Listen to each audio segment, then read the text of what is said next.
apologize for that. I It's actually two things. So there's one good reason and there's one dumb reason. Um, Sorry, I just got a message here. Let me get that dealt with, and then I can put my phone away for real.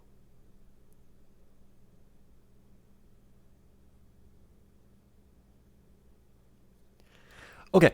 Um, yes, I have been looking forward to Phantom Brigade. I will admit, it is a Canadian holiday today, and I've really wanted to try and be a little bit better at sort of taking those holidays, because I tend to find that streaming on holidays makes it feel like I didn't have a break that day. On the other hand, I also don't like it when I say in a previous week's stream, okay, and I'll be back with Phantom Brigade next week, because for those of you who like Phantom Brigade and maybe don't like some of the other things that I stream, it's a little unfair to say, oh, well, I said on Friday I was taking the holiday. And of course, I wound up streaming on Friday as well. So I just need to get a little bit better at catching the Canadian holidays and announcing them ahead of time. But more importantly, I really like Phantom Brigade. So it's not a hardship. It's just the question that, I I could sorry, I'm just trying to think of the best way of putting it. Like, to play a game only really requires me to sit down and open it and play it, and I can play as meticulously as I want, or I can sort of roll back and and just goof around a little bit. Whereas streaming, of course, I want to try and make sure that I'm doing something that people would enjoy. I realize that some of you may say, well, that's the first time you've done it, but anyways, I'm here. I'm happy to see you all, and I'm ready for some more Phantom Brigade. So let's get through the titles as usual.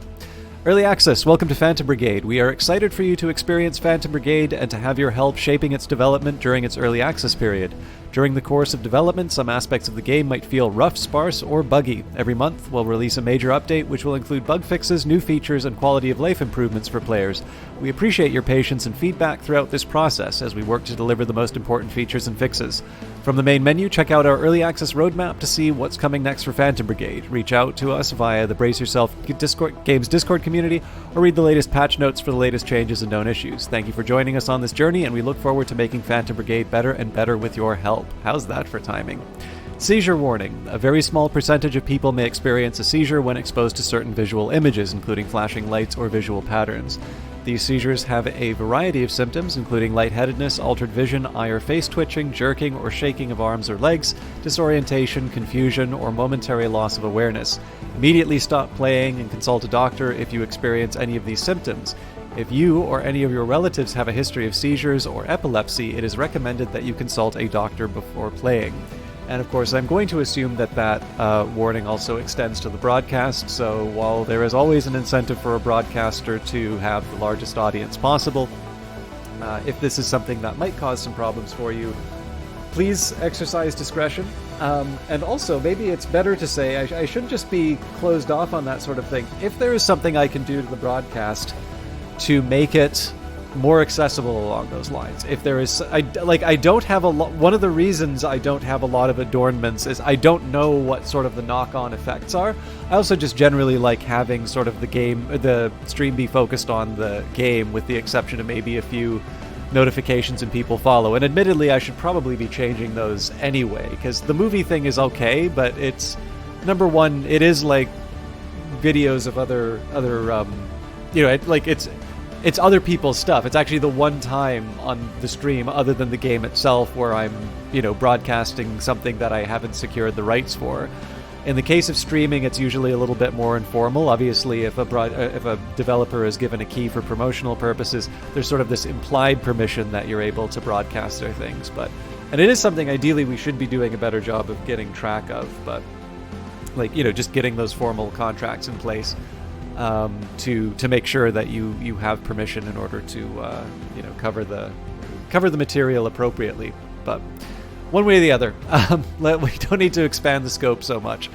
But I will say, if this game or any of the other games that I play do cause problems, or in general, if they if there are accessibility things that I could improve on, please let me know, because I've actually gotten some wonderful feedback in the past. A lot of people who, oddly enough, like watching the stream because of my vocabulary or the way that I pronounce certain words. They say it helps them learn English. That was very surprising because I think I have a very tangled way of speaking, which may not be conducive to that. But I did get the feedback that it was very helpful to have subtitles on during the game. And I've tried to enable that whenever I can in whenever I'm playing certain games. So feedback like that, there's the sort of feedback which is just sort of like stop sucking at the game. That's not really helpful. Feedback that actually helps other people enjoy it more is something that I really want to hear, because I've learned from, I've had to teach classes. If one person raises their hand, it's almost certain that like 90% of the people are thinking the same thing. And only one of them had. And if the one that I'm scared about are like the 60 or 70% ones where none of them really wanted to raise their hand, despite the fact that the majority didn't really know what was going on. There's a couple of ways you can get around that, but this isn't a broadcast about teaching. But if you want it to be, let me know. So anyways, that preamble out of the way, I do want to get a few other details done. It is worth mentioning, Brace Yourself Games has given me a copy for promotional purposes, Phantom Brigade, and I do have an Epic affiliate link that will be going away this month, by the way, but it will probably be the end of the month. So in addition to the fact that I have been given a key to, show off the game, I haven't been asked to say anything. That is something you should be keeping in mind if you are thinking of making a purchase based off of the stream. And while I would love it if you use the affiliate link, the reason I disclose that is more, there's also a financial incentive. Right now, this game is available on the Epic Store. You can wishlist it there, or if you really do not want to use that storefront, I believe the game is coming to Steam. I think they have said that it is coming to Steam. They have not said when, and that, any speculation. I know a lot of people like saying, oh, well, it's the 1-year exclusivity period. I don't have any personal knowledge about what goes on behind the scenes for pretty much most of the games that I do, but, and I won't say who it is, I have talked to at least one developer who is in this role, and their view is that they find it more trouble to kind of update for more than one storefront. So as far as they're concerned, they will eventually go to Steam, but during the early access period, they're very reluctant to actually go to Steam because it just means that there's more time that's being spent on something that, like if you're going to add another feature, if you're going to fix another bug, and instead you have to sort of not duplicate all of the work, but you do need to make sure that the Steam version is up to date, and of course you're keeping track of where all the feedback's coming from and trying to isolate bugs as being tied to a specific platform. It's tricky, right? So, again, that developer is very different from a company like Brace Yourself. But I think it is fair to say that that is at least a test case of how a model of 1 year from the time the game was released on Epic is not a really great prediction for when a game is going to be coming out. As always, when a developer is ready to make an announcement about the date, they'll let you know. I'm pretty sure most developers want you to know when you can buy their games, and so anything else is speculation. But with all that out of the way, if you buy it on Epic, you can use my affiliate link. Please keep in mind that, in addition to having been given this promo copy, I have a mild financial incentive in the fact that if people use the affiliate link, I get a little bit of money. And if you just want to support the game, either you don't want to use the Epic Store, or you prefer Steam, or you are just waiting for the full version, you can do your wish list. You can wish list on Epic, you can wish list on Steam, but do let people know that you're interested in the game, and let other people know about this game, because I like, it seems like there's a nice and active community for this game here, but I always have a feeling for games like this, unless it's something that's like a new Call of Duty, which has, the marketing budget of most games, the marketing budget equal to the development budget of most games. I'm pretty sure there's always going to be more people who've heard of this stuff who haven't. The exception, how you doing? Great to see you. Okay, I'm talking too long. We're at the 10-minute intro as always. So, we are currently enjoying Arsenal 2. I've really been enjoying these Arsenal updates, by the way. Arsenal 3 is coming up. I believe that's going to be coming out this month. I don't know if there's a specific date attached to it. They do. I think they have a consistent week, but I always don't like I am always erring on the side of saying I don't know rather than announcing, oh well, the next patch comes out on such and such a day, and then finding out, oh nope, I was off by a week, because that's misinforming people, and I'm assuming that the anger will, like, if you feel disappointed, it's sometimes hard to direct an emotion towards the appropriate place, and I don't want people disappointed with the game. I want people disappointed with me if they have to be. But we do get to see energy weapons, additional melee improvements. The melee improvements in Arsenal 2 are already great, and then additional enemy variants. And then some quality of life, and of course, you can get some more detailed information on the release notes in the Discord server and that, but many forecasted features, which we have covered on a few other broadcasts, so I'll leave it aside. One other thing I will say, just in terms of sort of housekeeping and promotions, please do join the Discord server if you haven't. Very nice atmosphere and community there, and it looks like Brace Yourself has actually put a lot of effort into maintaining that quality of community. And I did get a chance to stop by their broadcast today. It was Titan Monday, I guess? Anyways, the new Industries of Titan patch is coming up, and obviously it's a holiday, so I wasn't working while the broadcast was going on, but it was very, very enjoyable to hang out. I mean, I'm really going to enjoy hanging out with anybody who tolerates my terrible jokes. But it was actually really neat to see them talk about the game, show off some of the new features in the new update.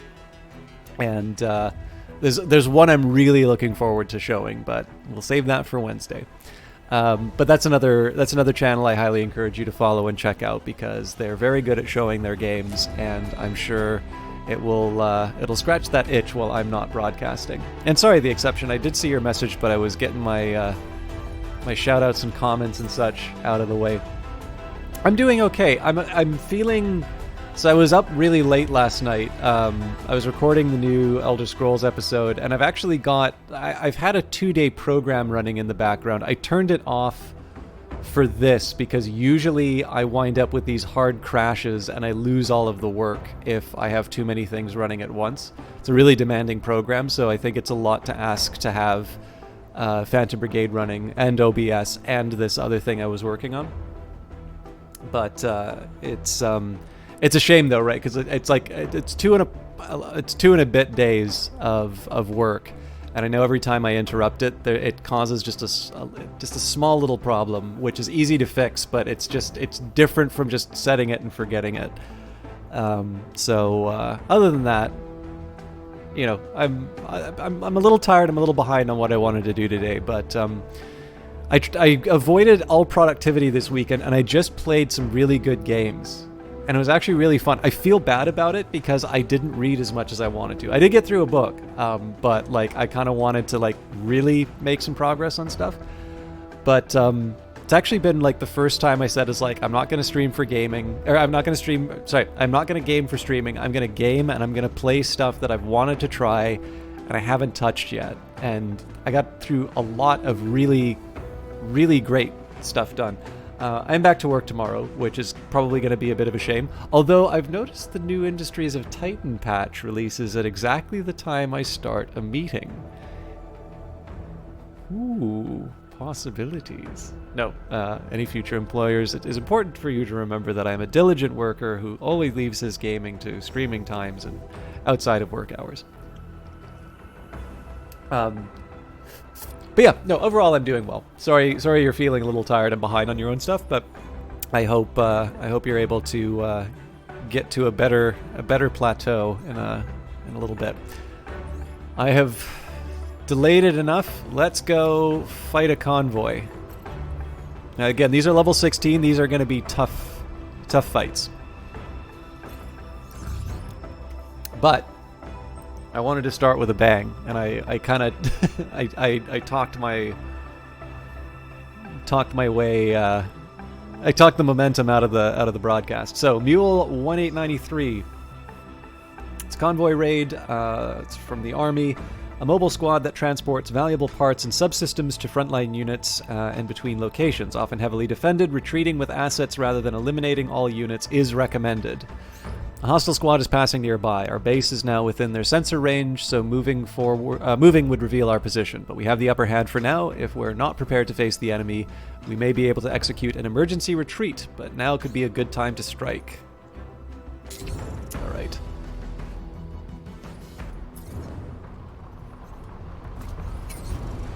So Golf did a good job with the Sleipnir, but it would be good to get... you know what? Because it's a tough one, I think we are going to put Golf in for another round. We'll let Kilo heal up for one more round. Now, let's take a quick second here. I don't know if we have any upgrades that are worth looking at, so... Well, it's not marking them, so let's just jump in and deal with the consequences then.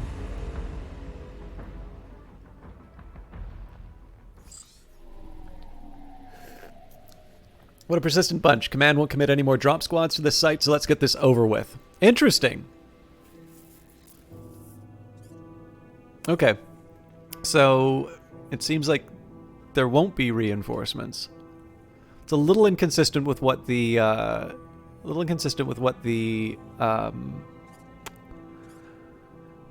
the briefing sort of seemed to suggest, but I'm not going to complain about having fewer problems. Now, as is usually the case on these ones, the very large number of tanks is a big problem. And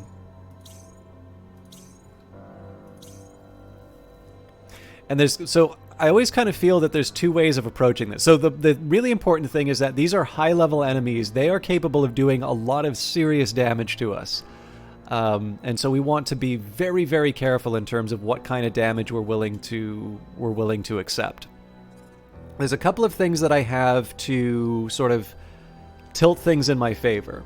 One of them is to try and take out the treads for a tank in an inconvenient location.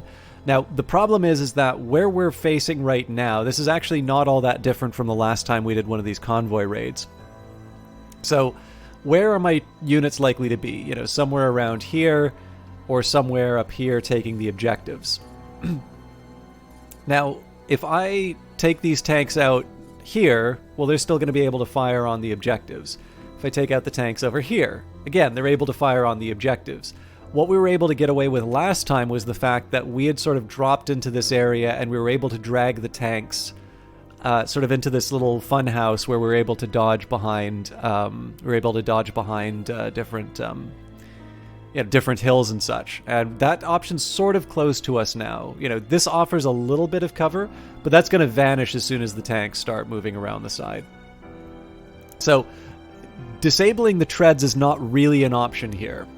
Disabling the tanks is really where I want to go. They're all cannons, so in this case, it's there's really no reason to pick one over the other than its positioning in terms of melting them down with attacks. But what I do need to sort of think about is how do I move the squad in such a way that I minimize the damage that they take from all of these attacks? Because really, it's only Tango that's ever going to be able to withstand a lot of shots, and even then there are limits in terms of what can happen. Remarkable Frisbee says, "Hey SC, it's been a while. I've been swamped with work. How are you?" Not too bad. I was just actually answering that question for the exception. I was a little tired because I was up very late last night, but I've had a fairly decent weekend. Maybe not as restful as I wanted the long weekend to be, but wasn't a catastrophe either. And I'm playing Phantom Brigade, which is a wonderful game. So that's all. I always get to sort of count my lucky stars on that front.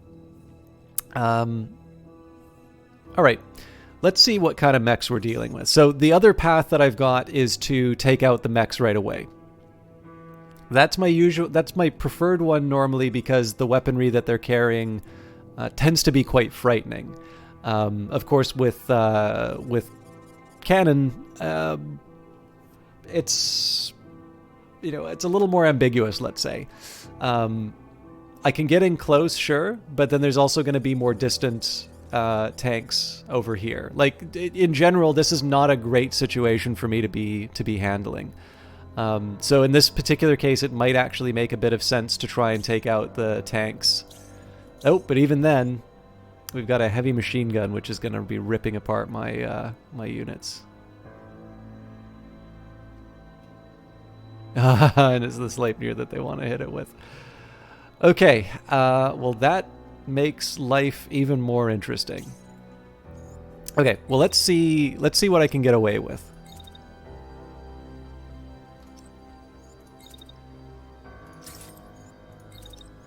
So question number 1 is just how fast can I actually close the distance?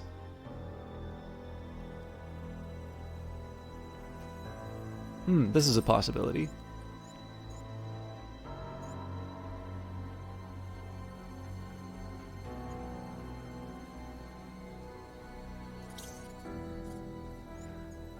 Okay, so I gotta make myself scarce for the 4... until the 4-second mark. Can I get away with the 3rd dash? Not without heat problems.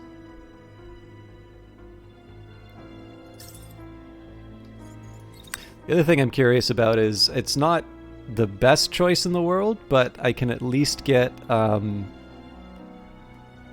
get a little bit of distance by doing an attack. Unfortunately, I think that puts me on a collision course with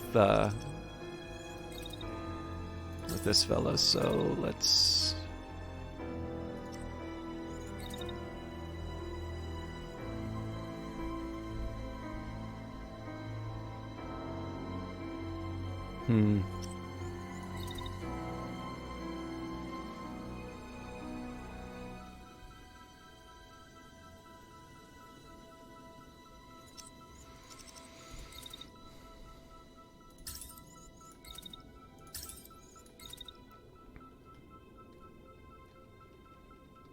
Yeah, it's this hill that's causing a problem.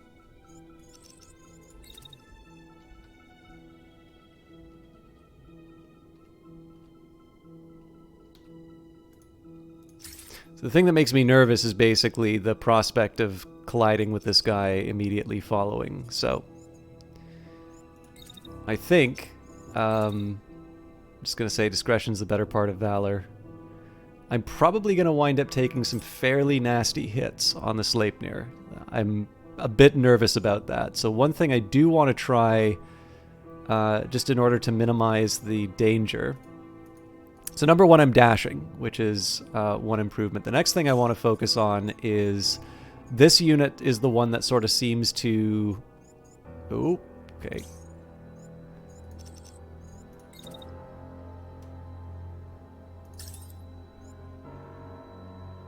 I want to be very careful about that, those collisions. So one thing I can try and do to tilt things in my favor is try and take out this tank as quickly as possible.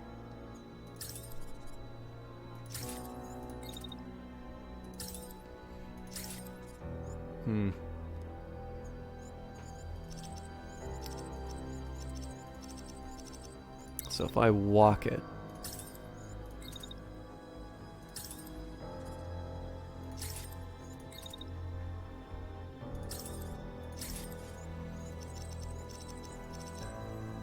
And Brigade is great. You convinced you to buy it a couple of months ago and you've been loving it. That's great to hear, Remarkable Frisbee. So it's not like... It's always tough when you're given the key because there's always... I mean, there's always the perception... I know there's always going to be the problem where... like, Alex the Rambler runs into this too, where the really common either sentiment or question is like, how do I get free keys like you? And like the answer to that is always, well, it's not free, right? My time is valuable. And I mean, admittedly, it's not with a cost, but like the cost is sort of in the form of what you're doing for it. And then the other one is like, oh, well, they're just saying nice things because they gave them a copy. Like, that's a problem I ran into with Imperator, which I genuinely enjoyed. But it really seems that there was a consensus that was built around that game that it was a disappointment. A little bit like Anthem. Like, I wasn't given a promo key of Anthem. I liked Anthem from the first day I played it. So you know, like the thing is that their taste is a thing, and it's potentially something that will get in the way. So the reason why I'm mentioning that is just because I get it. Like, it's one of these things where if you know someone was given a key for the game, like how honest do you think somebody's going to be? But this one of the secrets to me about this whole streaming thing is that I actually really, really like hearing that people found a game through the stream and that they enjoyed it. Because obviously for me, I'm not going to make money. Like a developer's not going to pay me to stream their game. There'd have to be very radical changes that happen to the stream for that to be even a remote possibility. But being able to share a game I really enjoy with people who like watching my stuff is a really big perk out of being able to do this sort of stuff. I'm really debating as to whether or not I can take a hit from a tank. 418, and yeah, I've got pretty skinny arms, so as much as I want to defend my Sleipnir, I don't want to just stand there and get hit by cannon fire. Wait, no, I have other options though. Okay, so I am going to do the same deal. So yeah, that's again, like I feel I do feel the pressure, and I sort of understand the context. But again, it is very fair to say that one of my secret joys of streaming is actually when I hear from someone is like, yeah, you played such and such, and I decided to give it a shot, and I actually really like the game. So thank you for sharing that. Okay, here's what I think I'm going to do. I'm going to weather the shots, the first batch of shots. I'm going to hide behind the hill while lobbing missiles at whoever I can. Yes, thank you for mentioning that. Thank you very much. Oh, sorry, Olaf. You also hosted, and I didn't acknowledge you. Very good to see you, Olaf. Thank you for that. I apologize. I got a little sidetracked. And yeah, actually, on that note, I might have to be messing around with the schedule a little bit over the next couple of months. So that might mean that Phantom Brigade has to move to another date, which I will admit I'm not. I like consistency, and I like streaming this game. I do have a small problem in that I'm trying to find out the best way to manage all of my commitments. But for the time being, I'll do my best with the time that I have, and if I if I find sort of a need to handle, I don't know, handle other games or get other days around, you'll know when I know as far as the timing for things. Oof, I'm in like the ideal spot to hit for both of these tanks. But the reason I'm moving here is on the somewhat faint hope that I'm going to cover some of the hits that the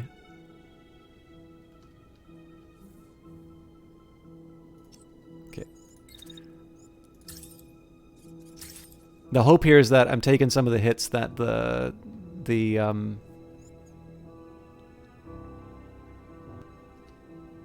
behemoth is going to be suffering. Okay, so I want to follow along that line. Oh man, that's going to be a tough one to... So I'm going to be kind of weaving in and out on...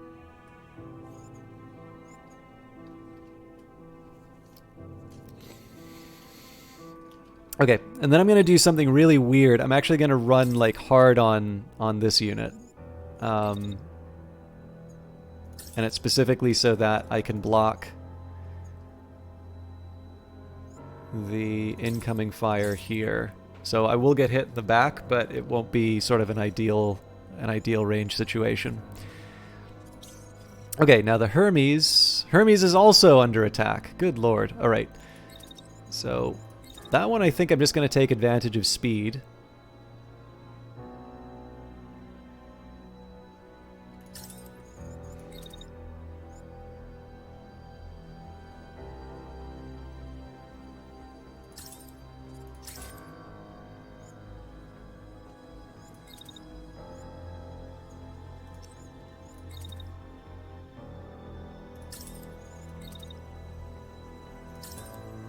I think this is just gonna... Oh.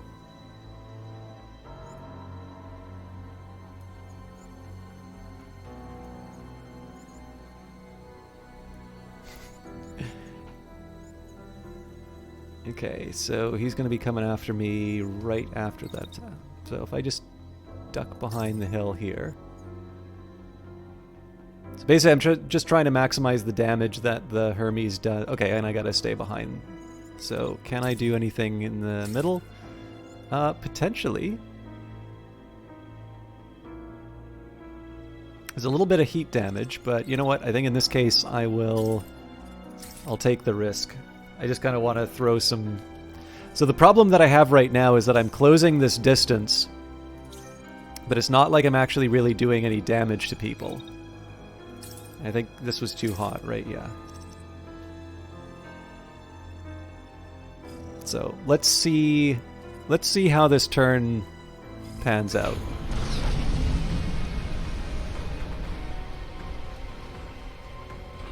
Until the music doesn't like my chances.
That admittedly worked a lot better than I was planning.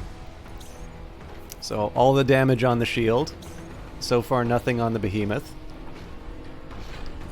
Just a little bit of a tickle on the Sleipnir. Now the big question is to see what happens to the... Oh, and the... I completely forgot the machine gun's going to cause some friendly fire problems. So here I'm expecting us to take some hits to the back from this unit. I was getting a little hopeful with the Hermes here, but nothing nothing too dramatic. Okay, that was the legs, which is not my favorite place for that unit to get hit, but... This is one thing I need to get a little bit better at identifying is opportunities that come from enemy units hitting friendly fire. Okay. So, who hates who? Well, there's a shotgun that's about to start, so I need to get out of this area. And the machine gun's coming after the Sleipnir. So, collision and dash, so I still gotta run.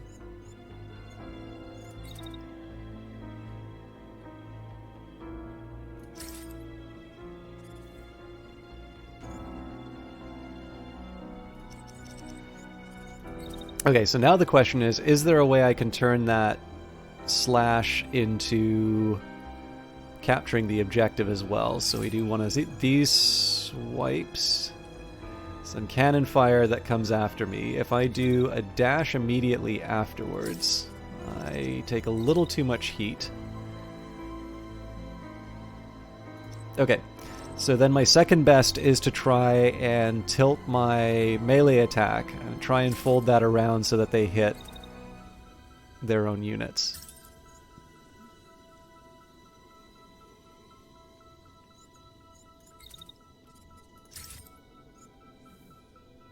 Yeah. Not quite how I planned it, but not bad either. Only thing is that I am pretty sure the Sleipnir is going to take some hits on that. And I've already taken quite a bit on my right arm, so I don't want to be too cavalier about the damage that I'm taking. Okay, so Everybody hates this unit.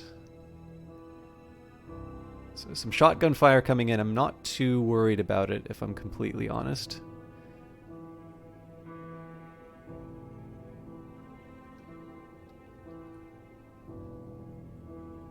Okay, so I think a lot of my problems get solved if I just go into this little corner here. So while I do that, let's just find somebody to lob shotgun shells at. Okay, next up. I want to put down my shield and I want to target whoever is... Okay. So the idea here is that I'm facing the shield forward.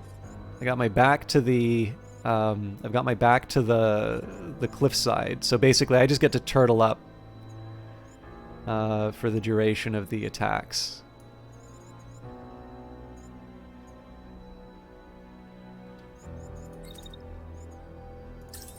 Then I sort of get my pick on who I want to bully.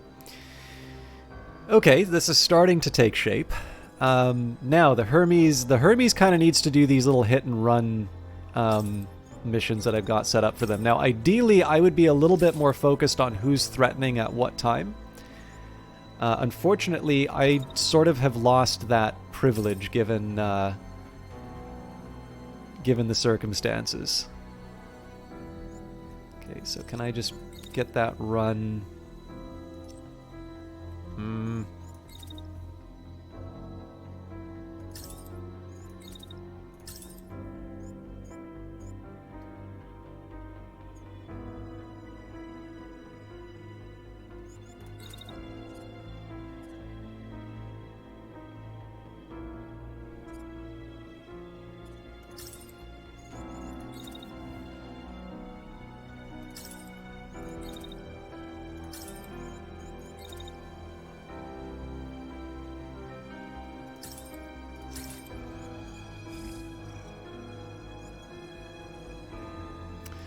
Yeah, I'll try and live with it. The Behemoth's in a little bit of a pickle just because of the crossfire. And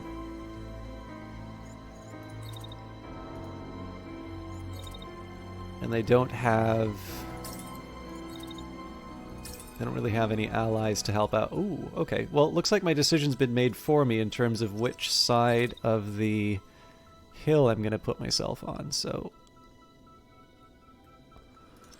Okay, so if I choose to wait out the attack that comes in first, and I move off to the side for a pot shot on... Ooh, even then they're getting... So they'll be within the optimal range by the time that attack finishes. Ugh, that's ugly. I wonder if there's a better option, like a better long-term option for me to consider. You know what? Not really, so I'm going to do something a little...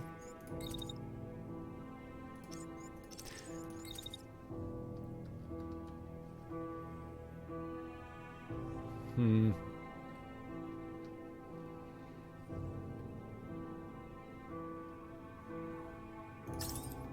if I run like this... Like if I basically just abandon this unit as a...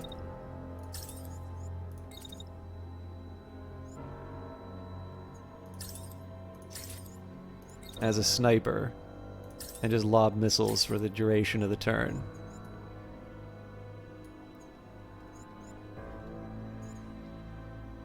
It's going to open them up to the retaliation next turn, but my heat's not going to be that hard, so I'm going to maybe dash and then move up the hill again? I don't know. It's a messy turn for sure. Actually, I'm going to be even more silly. I'm gonna... No, let's not focus too much on that unit. Let's focus on these guys. Okay, we are gonna do it slow again because I gotta see how this all works out.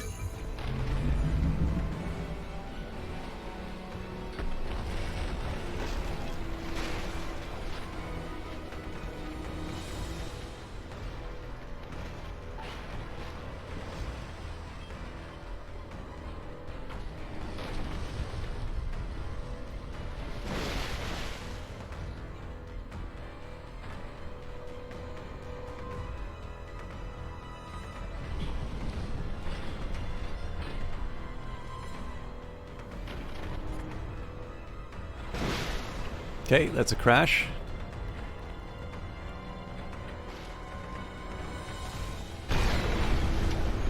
Another crash.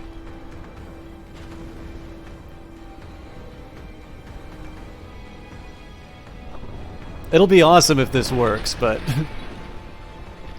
Alright, beautiful. So that was the threat to this... That was the threat to this unit. Alright, they got one tag in, but nothing too crazy. So the remaining question now is whether or not the Sleipnir gets hurt.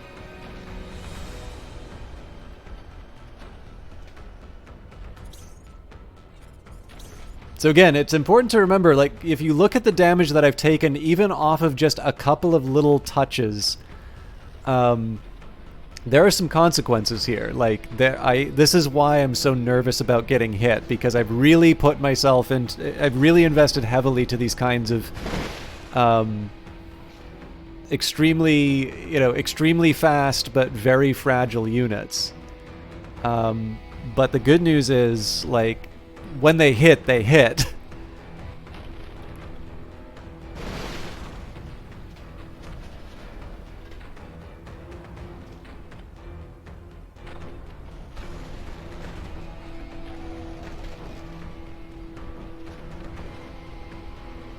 Okay, so nobody's taken off the board yet, which is a little bit of a worry.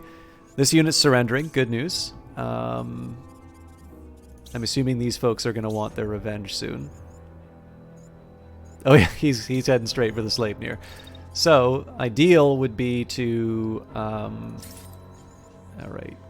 So, I mean, at this point, the question becomes, am I willing... Oh, and it also indicates that the hit won't occur. So I think in this case, I'm going to try and run for my life. Oh, that'll actually work pretty well, because it means they're going to start targeting my... It means they're going to start targeting their own unit. The only thing I don't like is the time it'll take me to travel. So if I do a dash like that, I do hit... I think I gotta run the risk. Sleipnir may wind up being a bit of a death trap of a unit. Okay, so again, this unit's surrendering, so we're good. This unit's going to go crazy. Looks like they love the behemoth. Which, again, is not outside our plan. I think I said I was going to consider the possibility of running up along the side of the building. Now, I did close the idea of dashing with that move, but doesn't mean we can't... Alright. I can't really afford to collide with enemy units because I'm not strong enough. I try something like... Oh wait, sorry, I'm the one who's firing, so I want to try and keep some... Okay, so we do that. Then everybody decides to go to town on me. So this might be a good time to try a dash. The heat's a bit much.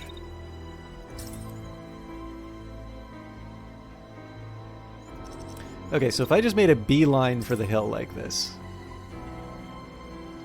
probably not all that effective, but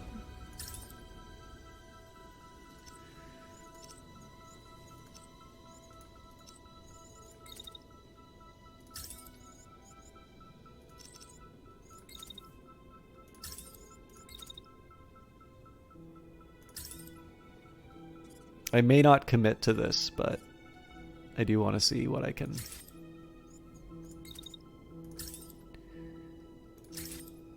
That's a lot of heat. Okay. Yeah, this is going to be more about protecting Polaris. I suspect there's going to be some fairly heavy damage coming in. Oh, yeah. Let's just stay behind the hill. We will content ourselves with lobbing missiles. Okay. The sniper really was not the done thing for this mission, I feel like. So I can probably buy myself a little bit of time by ducking behind the hill again. So next batch of attacks comes from the left-hand side. Now, if I can get some distance, the Foxtrot's still fresh here, so I can actually afford to take a little bit of damage if it really comes down to that.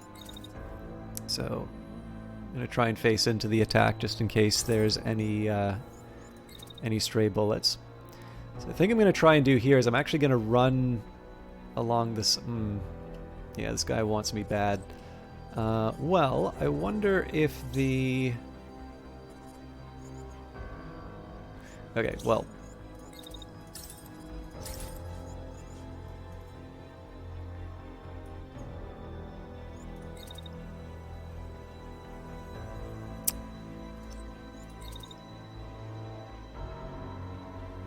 Trying to protect my own people while also keeping myself viable. See, the problem here is it seems like I might be able to get away with it, but I don't want it to be a seems because this unit really is going to need to deliver on the protection. So if I have to turtle, I have to turtle. Okay, so with that in mind, let's see what else the Hermes can do. Well, okay, let's try to think of some bolder moves. If I just run straight for the... Okay. What about a dash? So if I basically share the same hill...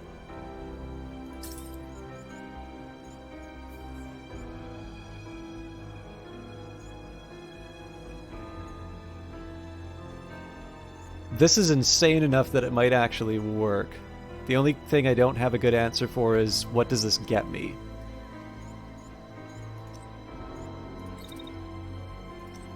Okay, so theoretically we wait a little bit. See, that's the problem. The crossfire. Okay.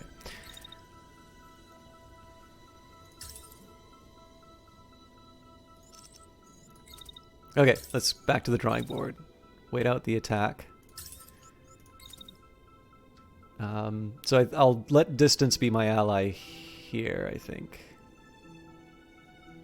Well, if I let distance be my ally, that means me staying very far away from the action for basically the entire turn.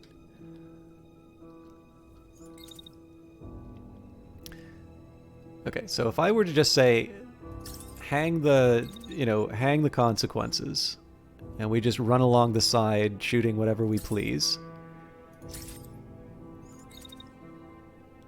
I kind of feel like that's something I'm only ever really going to be able to get away with for one round. The rest of it is definitely going to be... like, I'm definitely going to suffer some hits as a result.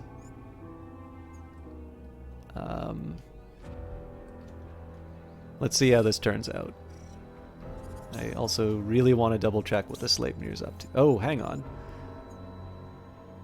So I just got them to move.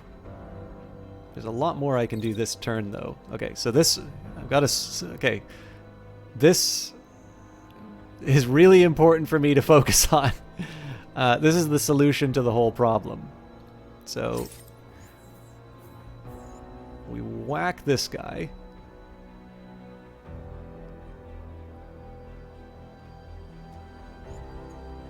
I might be taking a shotgun to the face for that. So let's see if there's a slightly fancier way I can dodge out of the...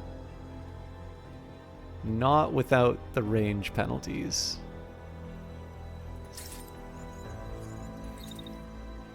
Okay, well, I'll live with what I've been given.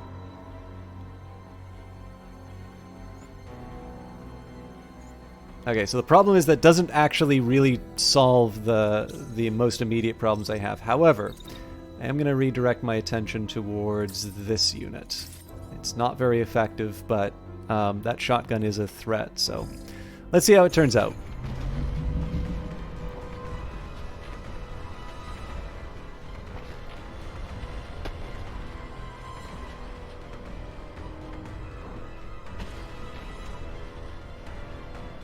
That's right, I forgot we were firing missiles at this guy, so they're surrendering, but missiles might have other opinions.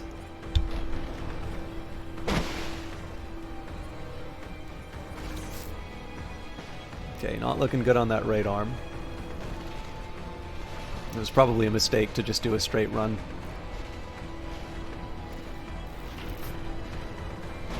If we lose the arm, we lose the turn for this unit.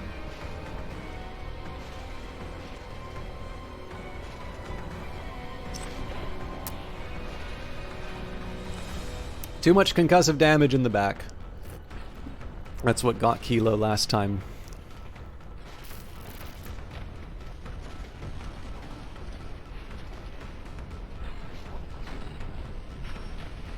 Okay, so I need to completely rethink my approach to the Sleipnir now.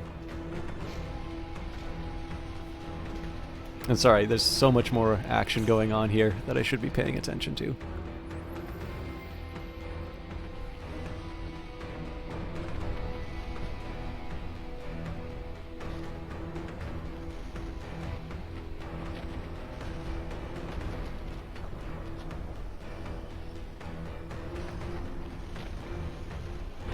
Oof.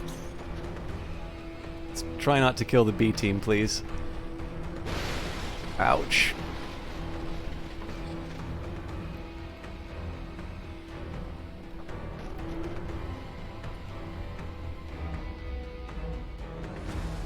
So the big problem here is that we really haven't taken down enough units to justify the loss of one of our units yet. Like, we still have 2 mechs up. I do believe, however, we're more or less committed ourselves to seeing this thing through to the end. Because I don't know how we exfiltrate wounded soldier like that. Okay, so the heavy shotgun's just going to be moving this turn. I do also need to consider the very real danger posed by... Oh my god. All the damage that they've taken has been on their shield. This thing is a nightmare. Okay. So I definitely need to get... the Hermes out of the danger zone. Actually, you know what? That's not as complicated as it seems. And it does let me get some revenge.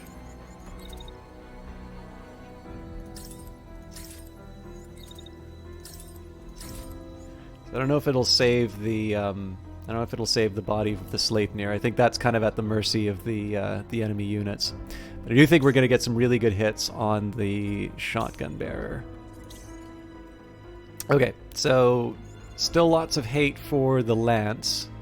Thing is, the lance is actually in a really good position that might take us through to the end. So I don't want to mess too much with the plan there. Mind you, they're also being really effective in terms of deciding when to attack.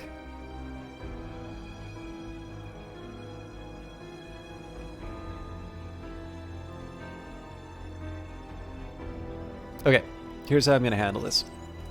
We're actually going to get out of our hiding spot. We need to start being a little more aggressive in terms of handling the enemy. It doesn't make sense to just take out my tankier unit. And then have it sit idle. So we'll mop up what we can, and then just, you know, use the shield as a convenient convenient response. So in this case, only 1 set of shotguns. I'm actually going to change the pattern a little bit. I guess it's this guy who's coming after me.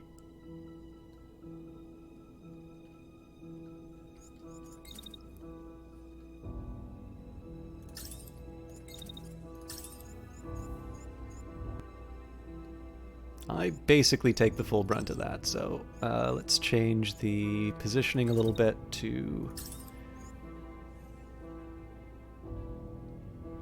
That'll hopefully give me a little bit of cover from the hill. Okay, no idea what I'm doing with my... No idea what I'm doing with my sniper right now, or my missile lobber, depending on what you want to call them. So, I guess the question is... Okay, this is all fresh stuff. Alright, well that actually... It doesn't seem like a boon, but that helps me prioritize a little bit.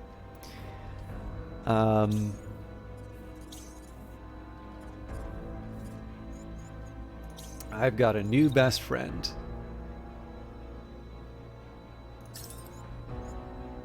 Preferably one that does not involve me walking into enemy units.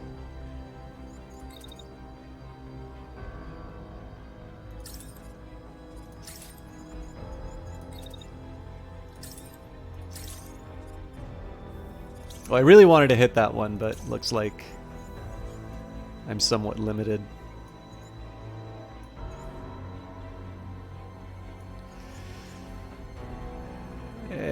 I don't feel great about it, but again, this is very tight. Okay, let's see how it goes.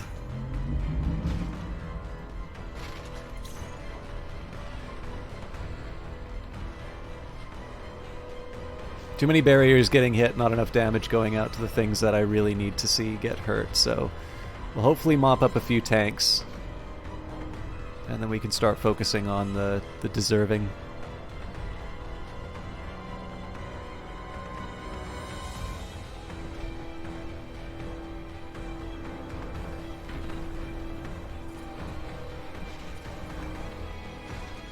Okay, it's torso damage, so they still have a lot of armor there, but that's something.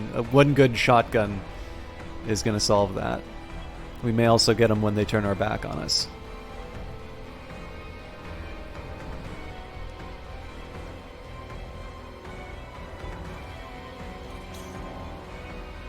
So hopefully this guy drops soon. Alright, that makes me sad.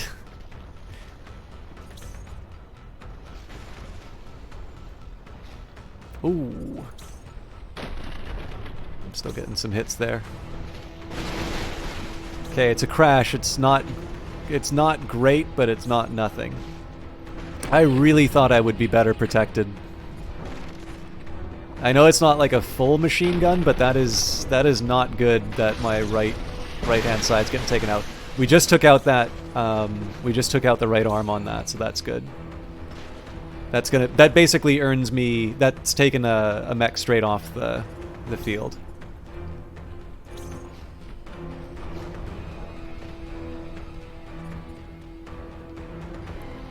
We definitely sacrificed a lot on the Hermes to get that, but I think we're at the point here where we need to take whatever little wins we can get. Okay, and the Lance is actually looking pretty good. Okay, so, as always, who does the heavy machine gun hate? Heavy machine gun is going to turn their attention to the Behemoth, which makes a lot of sense, and is actually a really hard position to defend. So, first thing we're going to try with the Behemoth is to just run straight across the map.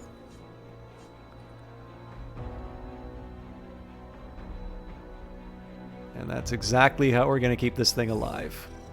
Okay, so next statement is what do we do in terms of taking out the rapscallions who want to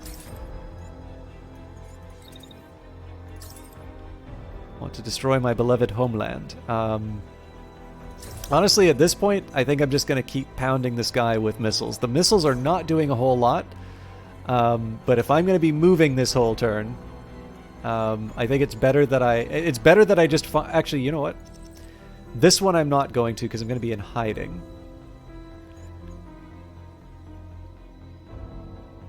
Yeah, for the rest of this, I'm actually going to stay put because I might be able to bring the sniper rifle online.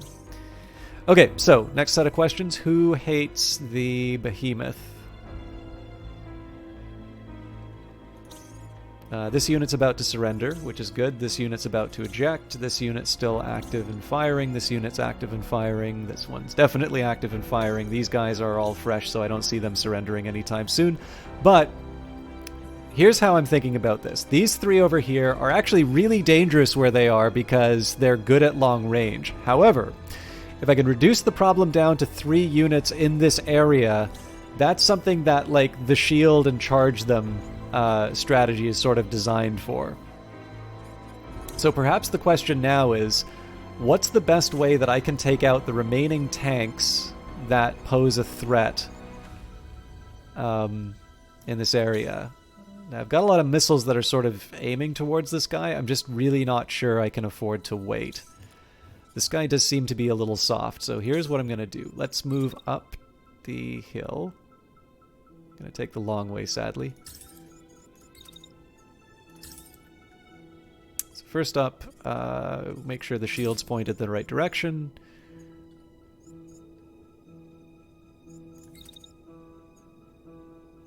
It's a weird angle, but manageable.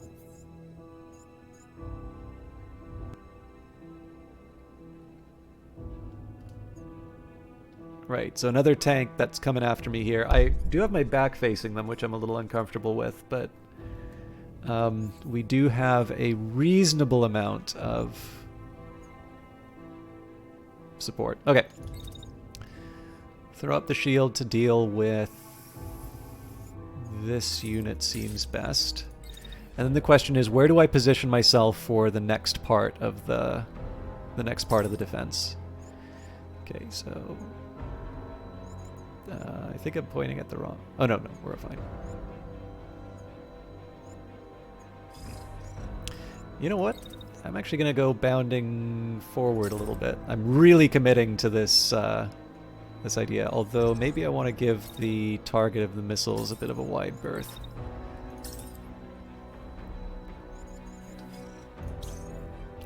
Okay, so the Hermes really needs to be a hero this round. So what I'm going to get them to do is I'm going to move them around the end. So I don't know if they're actually going to be able to stay where they are. But the plan here, while this guy is firing his machine gun, I want to try and get as many shots to the back as I possibly can.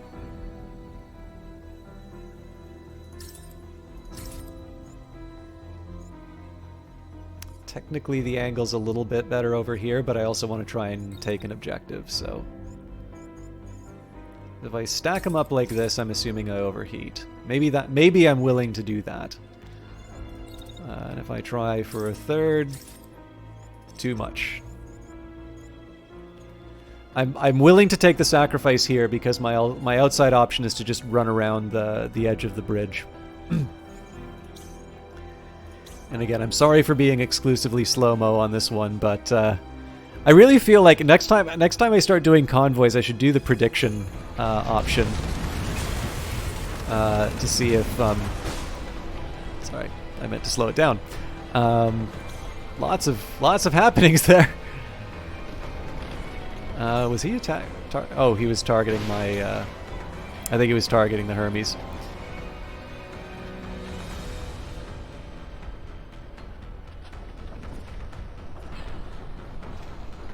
I'm definitely warming up to the idea of big, meaty, heavy mechs after the last couple of convoy runs. All right, Mega Count Foxtrot.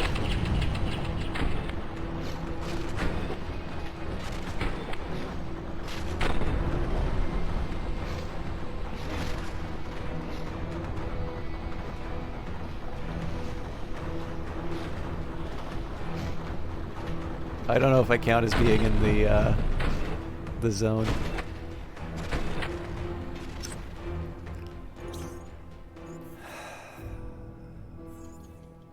Yeah, perhaps unsurprisingly, they are a little annoyed with the unit that was hitting them in the back. Okay, there's no way I'm going to get the second one. I might be able to pull off a master escape, though.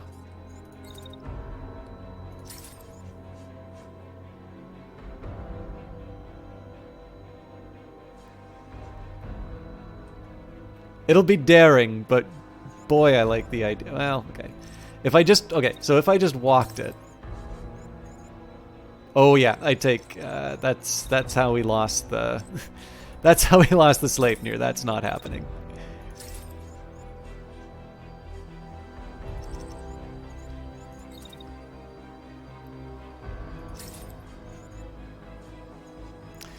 Let's do the most direct path down, just so we get out of the danger zone. I am, however, going to try and contribute Or no, I'm too hot. So, um,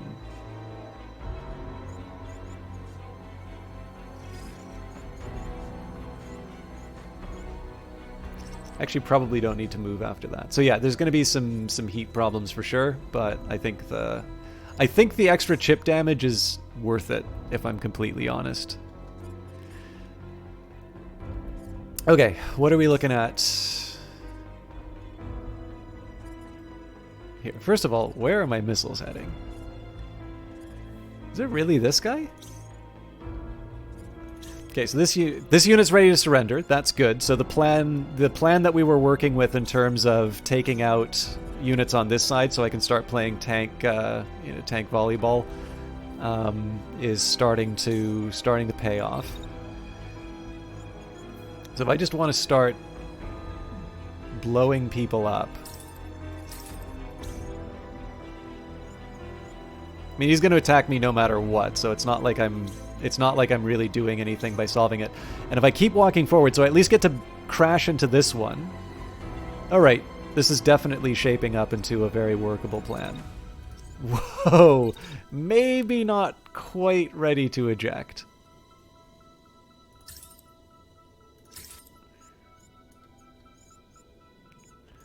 Okay, so if I just walk forward like the Terminator.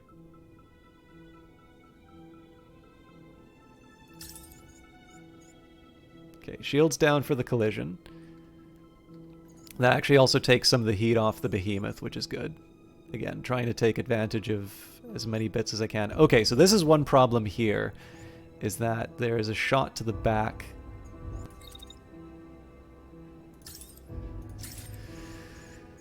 Okay, so if I do that, I may be open for a shotgun later. But yeah, so the only thing I don't like about this is that my shotgun's severely underutilized. Okay, so then the question is, what happens... So this tank's kind of got me dead to rights. I don't really see a way around this problem. I mean, I could try dashing, I suppose.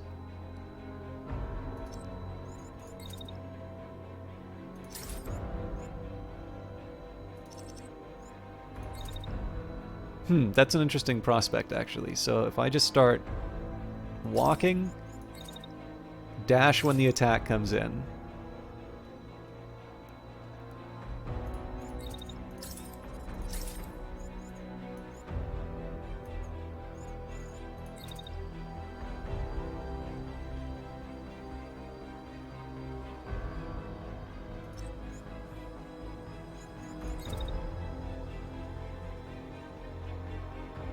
It is admittedly a very, very weird strategy, but I actually kind of think it works here. Okay.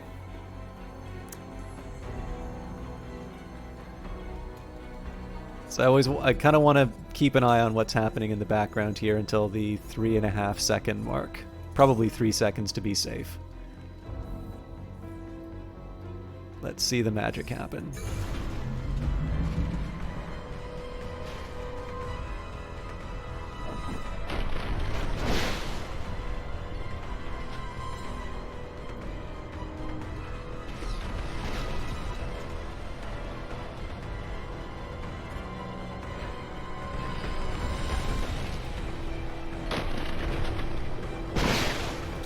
Okay, that's a crash. That's good.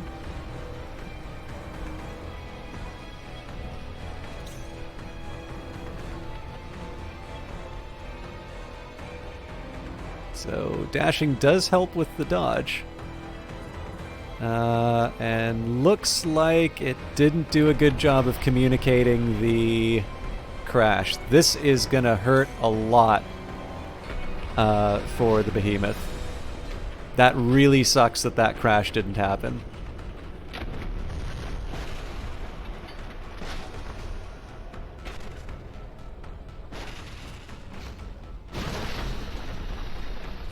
That is glorious.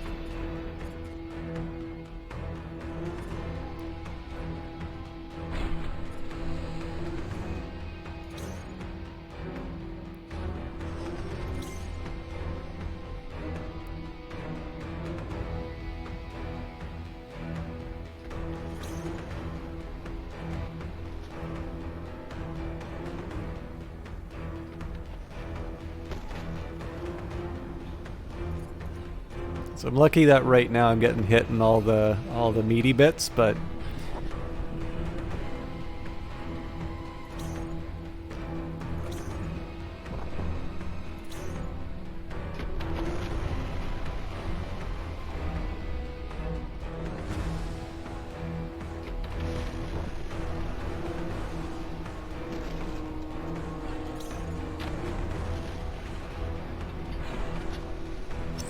okay.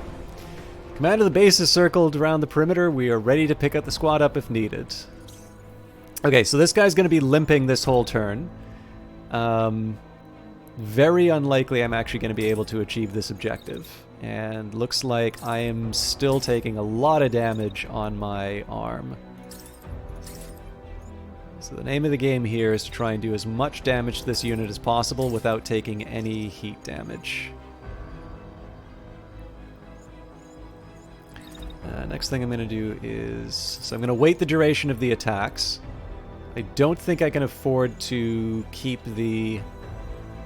I don't think I can afford to just keep the... keep in the... As much as I'd like to, I don't think I can afford to keep in this area, because if they start their turn firing their heavy machine gun at me, I am in a world of hurt. Okay. So that's the Hermes spoken for, unless there's... Yeah, nobody's firing weapons at the Hermes. That will potentially come to my advantage if I can get below the bridge. That would have been a great place for the behemoth to be, but unfortunately circumstances... Well, okay, partially circumstances, but also I didn't gear it towards moving the behemoth.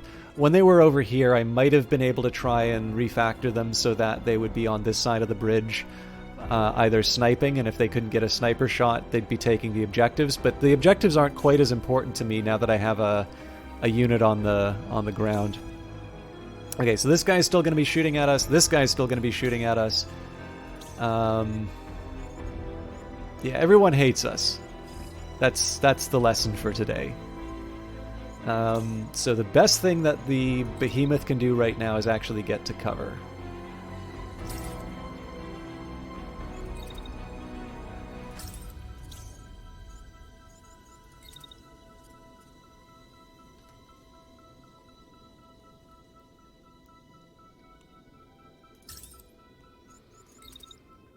So I'm kind of curious, if I do the shotgun here, am I still going to be able to get the shield up in time to barrel over this guy? I suppose I'm about to find out. So then the next idea here is to try and get into the sight line of the remaining unit that's attacking them. Put the shield up.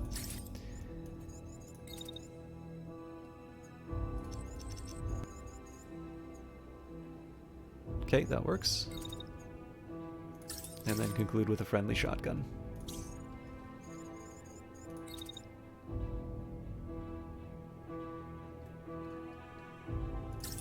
And it's a pretty remote chance that this stuff's going to work, but I might as well, you know, lob missiles while I can. What else am I going to do with the turn, right?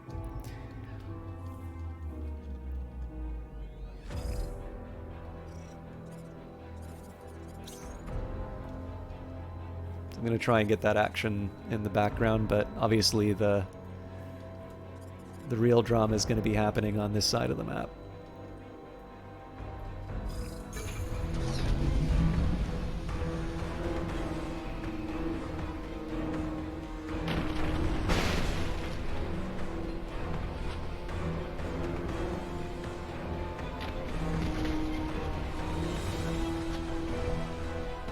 It is really cool to see these guys dash through gunfire.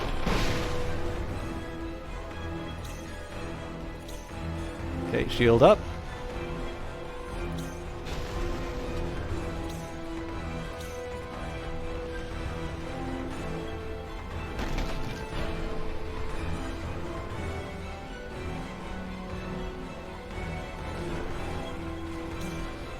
Nope. And something knocked him out.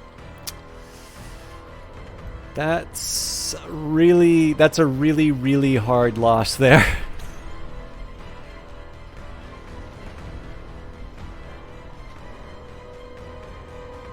So we have a machine gun that's still active.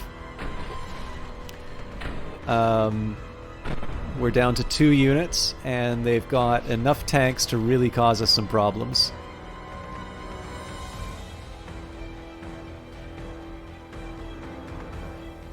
So I think the first priority's got to be to group my units up. The problem by grouping my units up, this machine gun is going to be able to rip us to shreds.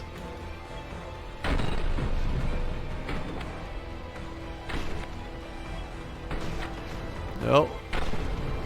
That assault rifle's no joke, though. So if I had a little more courage, and if I just stood and fought, I might have actually been able to try and take that guy down. Alright, so Polaris is definitely going to need some R&R. Okay, that crash has bought me a little bit of time for the next round. I don't think anybody's surrendering. Yeah. Okay, so I think what's going to decide how the turn goes is... yeah. It's definitely going to be the state of the machine gun, so...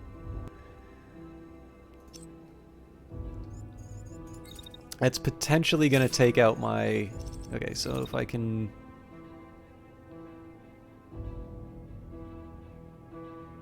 I'm just trying to figure out whether... I think...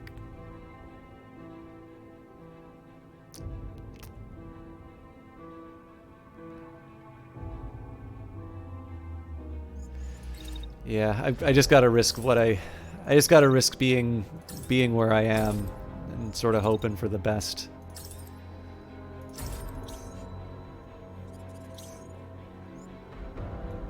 The problem is I already equip him for his retaliation.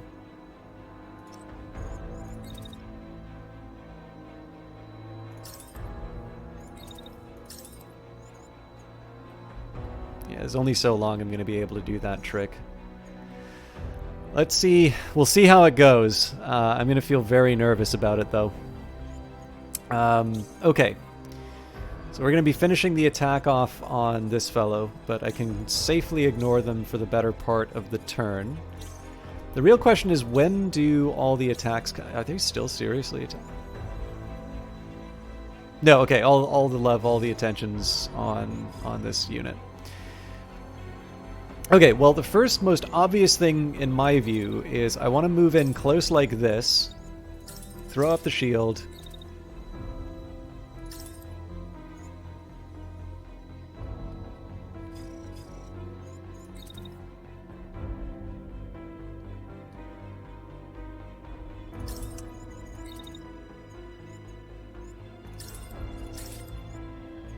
Alright, and then the problem here is that I get hit smack in the back as soon as I try that.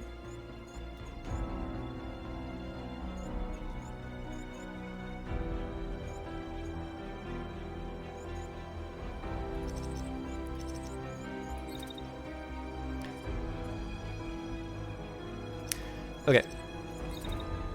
So I'm going to do another version of the Stomp on Everything tour.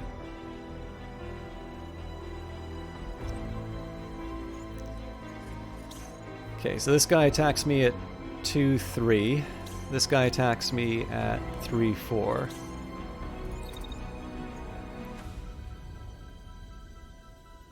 So the trick is, I gotta make sure that the shield is...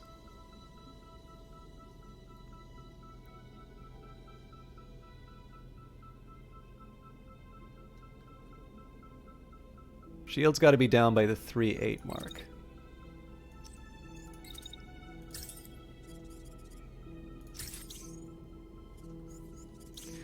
Okay, I think I know how to build this turn.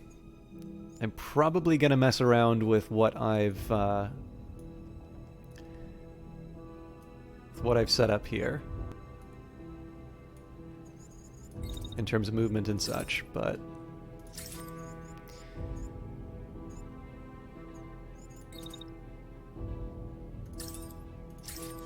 so I'm sort of accepting a bit of a I'm accepting a bit of a hit here. But I do also have some of the... I do have a little bit of armor left on it.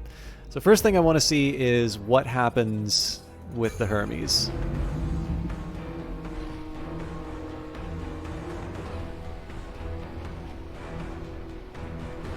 Scary.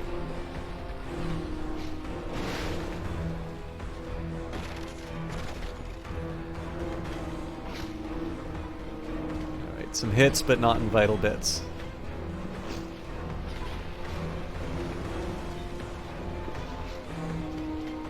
So the more I can waste the machine gun's time, the better I am, but again, my right arm is sort of just dangling off the edge of the mech.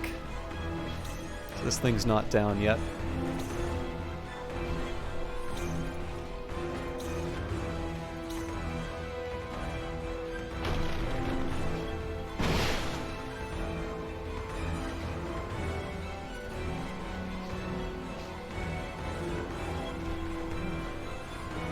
So Tango's running hot. We're halfway down on the torso armor. Right arm is almost down, which means they'll be ineffective as a combat unit.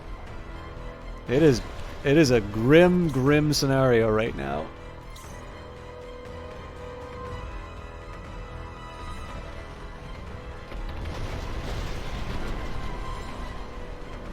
So all this crashing is buying me time, but like I need a game plan to be able to actually take these things out.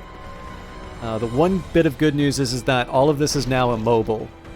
And what that's going to mean is that I am going to be able to...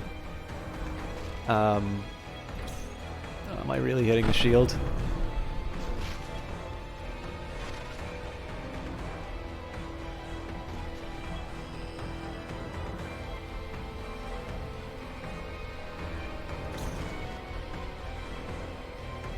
And I'm moving back, so I don't expect a whole lot to happen out of this one.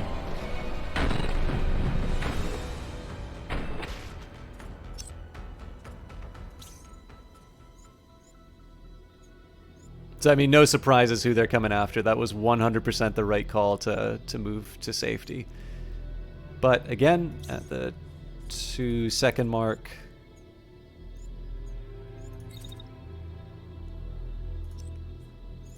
I don't want to risk anything here, so we'll just wait it out a little bit. And while it would be wonderful to try and attack them in more opportune positions, at this point here I need to make sure that the safety of my units is priority number one. This could potentially be the only unit with a primary weapon by the end of the turn. Okay, so...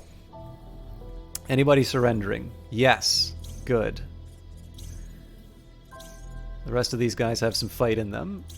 Only one of them has mobility, though. And that makes all the difference. So how much time do I have before a retaliation?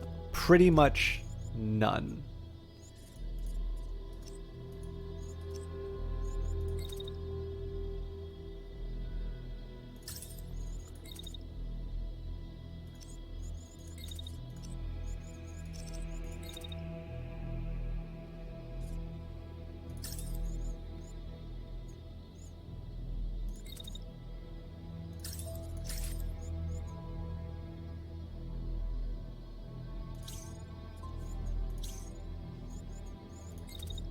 I mean, this shield's not going to last forever.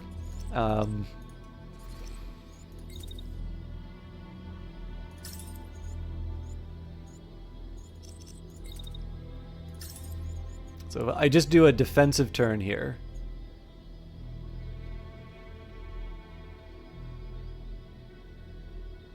I'm safe, but what do I get? Well, I get some barrier regen. That's not nothing.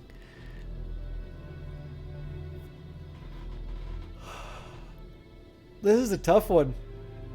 So the trick here is I gotta find a way of taking a unit down.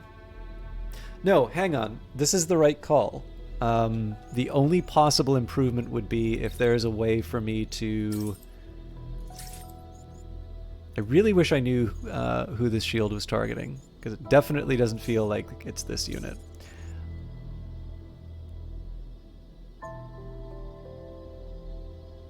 Okay. So we wait it out. I'm actually also going to set myself up for a shield just to be extra cautious.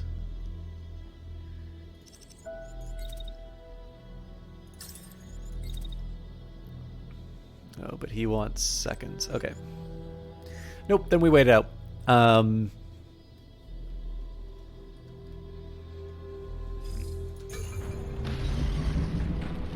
Okay, his shield's down.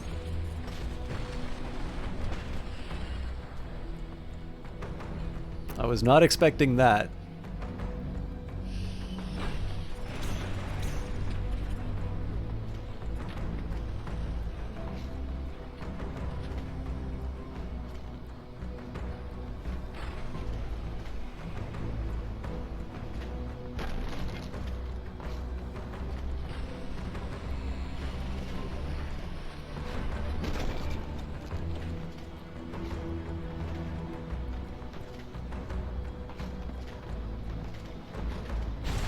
Oh, come on.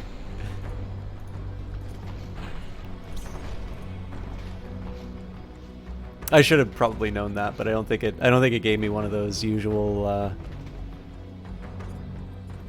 I don't think it gave me one of those usual warnings about a collision.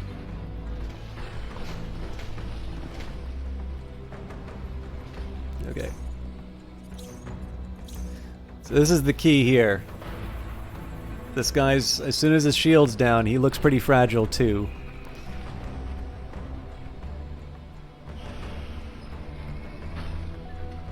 But given that everybody's primary weapons are just one bad hit away from going away, caution is the name of the game. I believe this is also the largest number of units I've lost. No, sorry, I have lost one where I've lost 3 units. Alright, and he's down.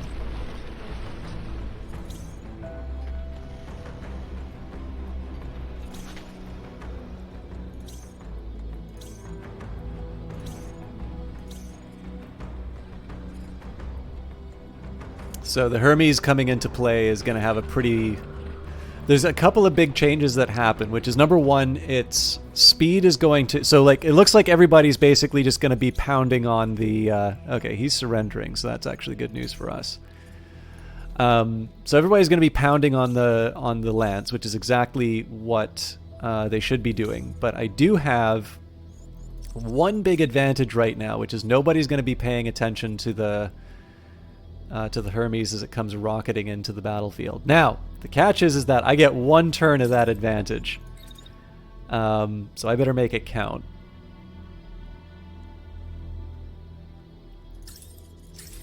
And it's all going to be sort of long range, not very effective attacks.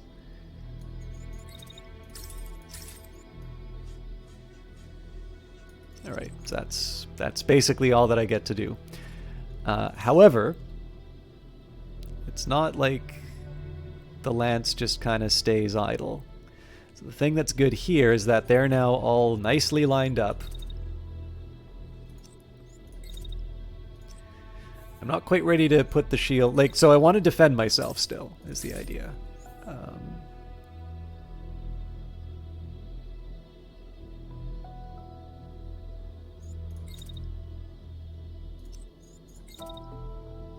Okay, so presumably if I go up here...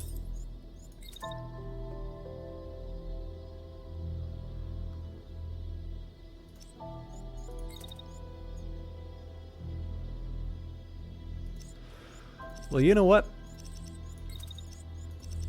Maybe I save that for the next turn.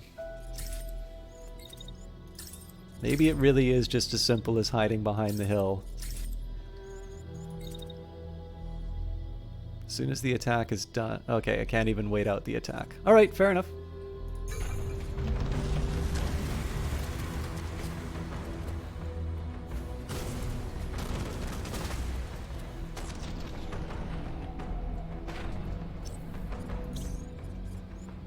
What a surprise! They're all mad at the Hermes now. I better have a really big answer for this. Okay, so we're gonna wait out the remaining attack.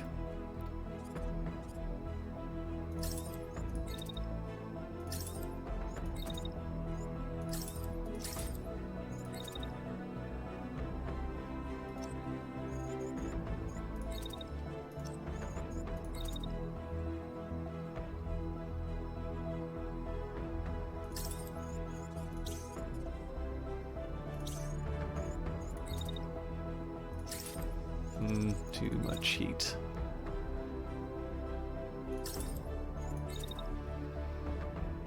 This is definitely going to be a anything is better than nothing kind of attack.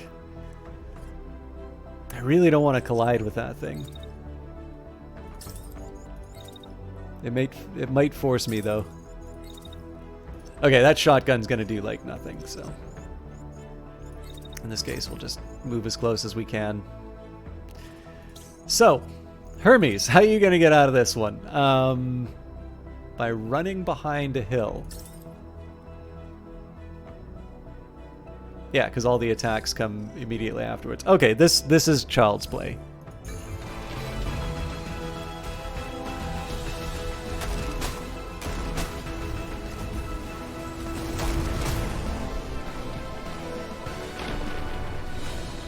All right, we got it. All hostiles eliminated, site under control. An hour and a half dedicated to another convoy mission. It's fun, though. 55 seconds duration, 8,101 damage taken, 22,871 damage inflicted, no units lost, no subsystems detected on site, 172 actions planned, 2 kilometers, 88 meters, well, yeah, traveled, 2 kilometers traveled, 5 units destroyed, 314 supplies detected on site. There's no savings of words if I break it down into kilometers and meters. The shield and the shotgun might be helpful.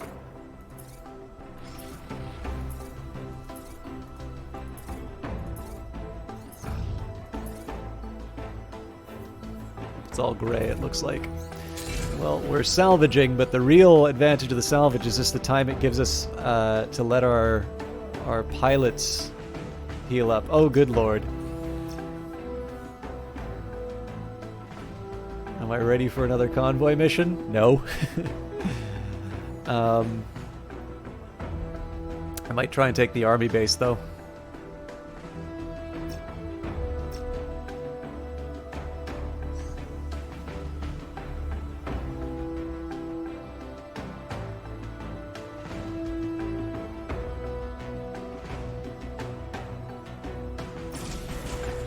Okay. So yeah, Golf's looking pretty worse for wear. So is Polaris.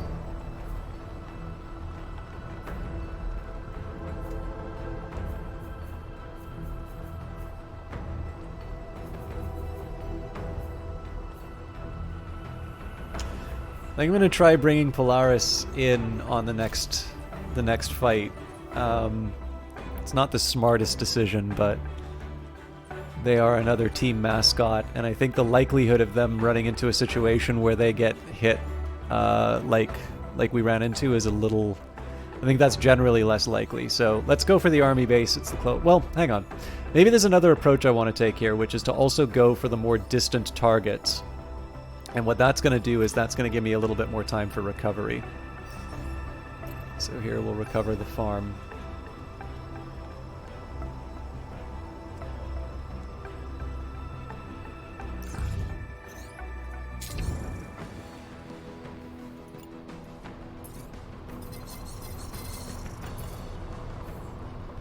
All right. Let's see if the Lance has a new shotgun to play with or not. So, not even close. Wait a minute, that doesn't make any sense. Oh no, yes it does. It's like damage and volume 1222 with one shot. So why is the DPS so low? And I'm like, because it takes 2.6 seconds to fire that thing. No. That's the easiest answer I can possibly give to that one. So we've got a heavy arrow. I mean, it's blue. Excuse me. So, assuming that I could find a unit that I wanted to put heavy armor on. Yeah, I don't know. I don't see the numbers working. So the one problem here with treating Behemoth this way is they're just going to get more tired. Well, what else am I going to do? Like, there's until we liberate the province, either bench them, which I don't want to do, or I just try and make sure they don't turn their back too often.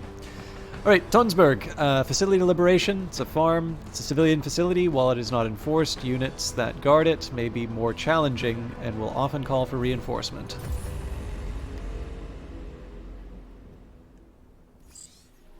Code Red, hostile unit contact. All units hold optimal range and await reinforcements. So 3 units on the battlefield, also in close range, so that's pretty lucky news for me. So it's a pair of autocannons and a... Good lord, what is that? Oh my god, I know what this is. I got something on my shopping list.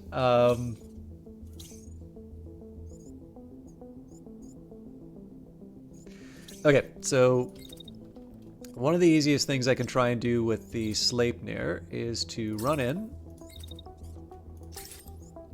whack him with a sword, and all of a sudden, that autocannon's not a problem anymore. By a similar principle,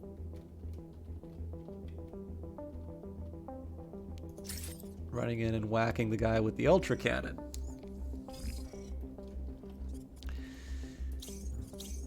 Has a similar effect. Okay, so next up, I want to make sure that I can get the Hermes into a decent... So I don't want to be a coward with this thing, but I don't want to just take enemy fire as well. Okay, so let's get the sniper set up.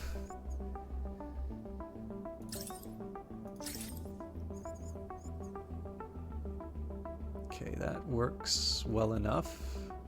I think I have to switch to the missile launcher for the next... you know what? We'll leave it be, and I think I'll just get to a better position. I don't really see how we could fail to clear these guys out in the starting turn. Or not the starting turn, before the reinforcements arrive. Okay, I may want to reconsider my positioning. No, we can handle that. I just want to make sure that I don't get a face full of sniper fire.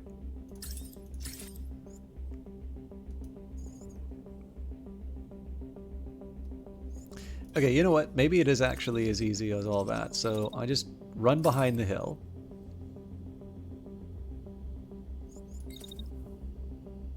Wait it out for a little bit. Oh, then he comes back for seconds. Okay.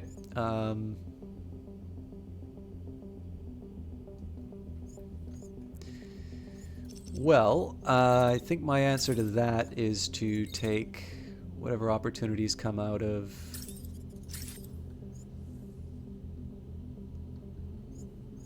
Okay, so then the remaining question is there anything interesting that I can do on my way out?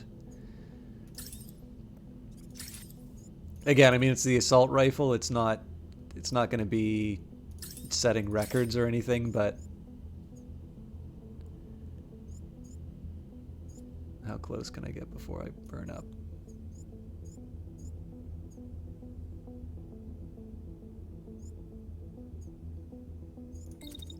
Presumably I can't get away with a fourth. Yeah, no. All right. Let's watch the magic happen.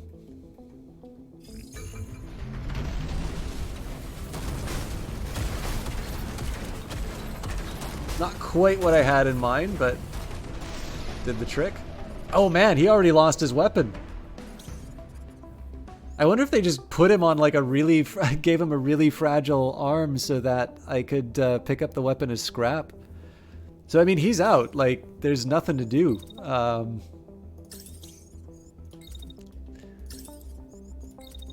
You do a convoy, like a brutal convoy, and then you assume everything that you're going up against is going to be 10 feet tall and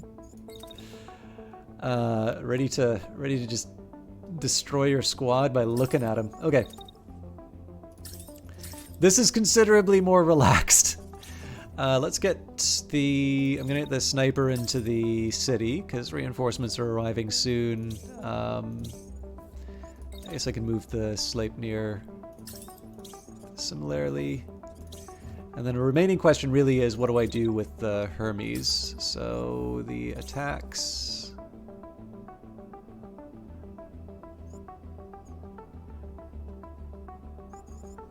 I guess one thing I can do to sort of make my life easier would be to dash it. That way I've more or less eliminated any threat from the autocannon.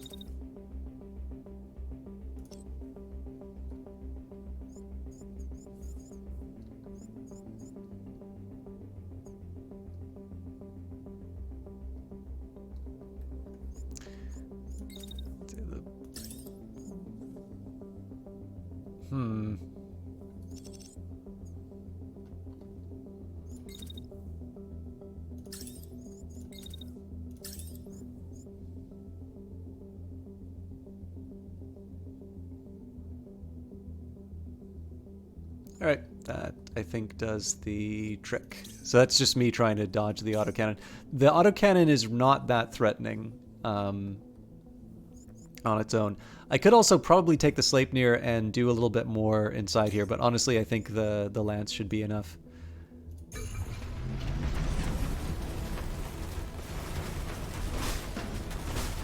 Yeah. So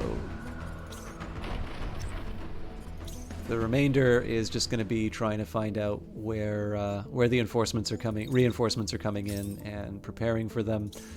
The answer to that, I think, just move people in the middle and wait to see what happens.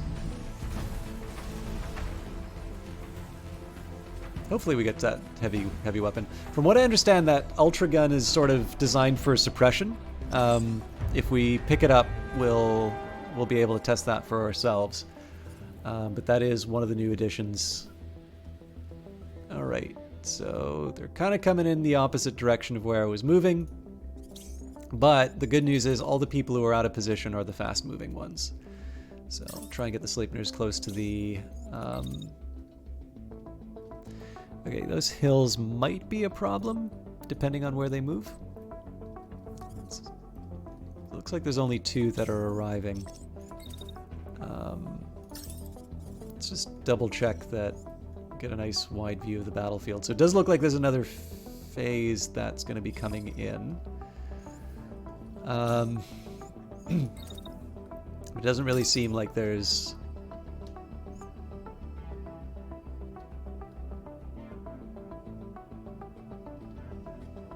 Okay, nobody bonks each other on the head, and we've in this update we've lost the ability to sort of shoot the enemies in midair. So I thought that was a sword. I'm like, oh, this is gonna get interesting. Look at the shadow. I didn't even realize. I mean, it makes sense, right? The mechs cast shadows. I've never really paid attention to it though. Okay, so they're packing a heavy shotgun. That is bad news for the Sleipnir, which is running straight at the enemy. So, can we make this happen before that thing goes off? I don't even want the smallest possibility of that thing. Alright. This is definitely going to be one to watch in slow-mo. Like, this is either going to rock or this is going to be very embarrassing.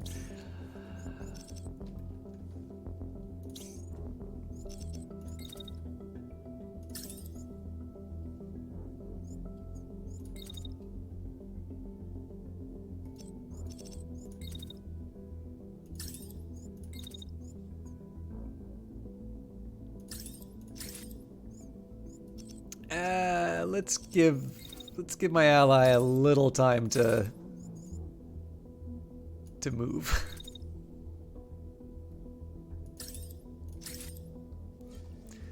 That attack's not going to happen there. It's going to happen where the guy falls. But okay, this thing's packing an autocannon. So part of this is just a question of how do I defend myself until the melee unit Saves my bacon.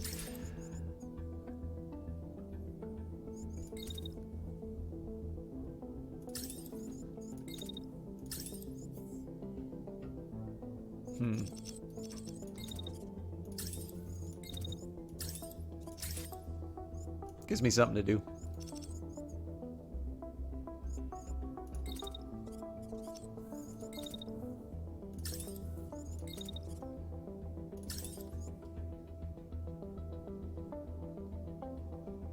Okay, and then the question I'm really curious about, which is there anything I can get my sniper to do this round? It looks like there might be.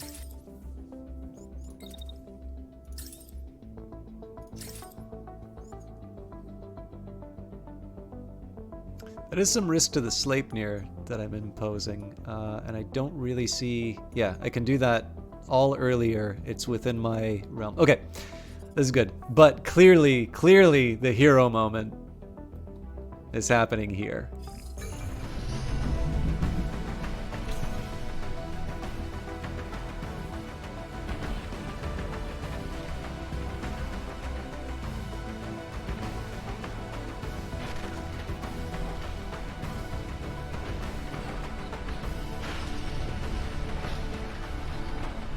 I'm trying to cram it all in, but I think we need to make a decision.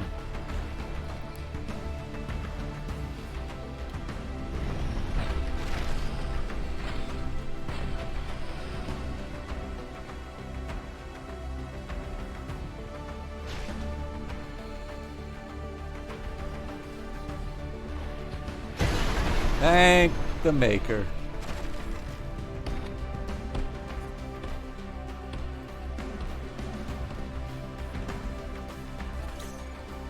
I was like, what happened there?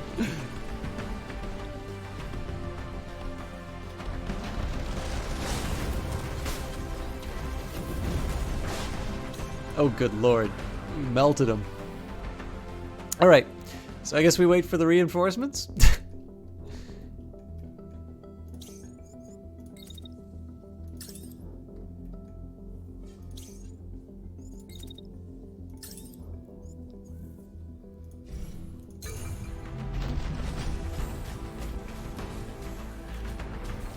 You don't want to cross the streams? Is this the idea, Ponce? How you doing, my friend? For those of you who don't know, Ponce is a wonderful Vancouver streamer. He is also one of these people who, so I was hanging out in the Brace Yourself channel today. Really, it was really cool to see them play Industries of Titan. They also do it for Phantom Brigade. So actually, sorry, I should have actually given the. Should have given you the link there, but Ponce is I miss Vancouver very much. Ponce is one of these people who I'd actually met in Vancouver while I lived there, but he is also somebody who has made streaming a living for quite a while.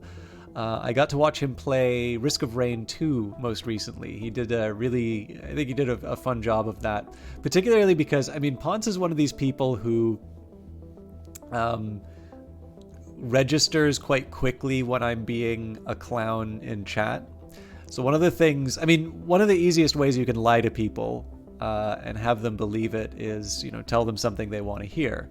And one of the most consistent things that people want to believe on the internet is that they're smarter than everyone else, and particularly, or at the very least, that they're smarter than, you know, someone they're interacting with. This is a wonderful way to find bullies in chat, by the way. And the big thing is that I have at least enough confidence in myself that, you know, I think I'm able to kind of overcome whatever personal, you know, whatever dark night of the soul will come out of the fact that a complete stranger online thinks less of me because of something very silly I wrote inside of chat. So Ponce actually is the wonderful antidote to it, which is to either just embrace the madness or to basically just say, get serious, Jock.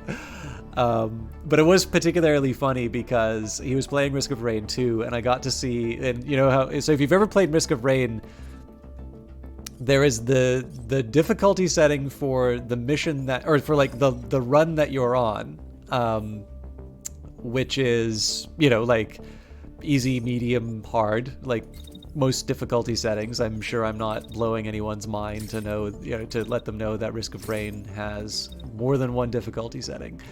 But the game also gets more difficult as you spend time in it. So it'll give you these ratings of, easy based on time, and then, medium, and then, at like the highest level I think is ha ha ha ha ha ha or something.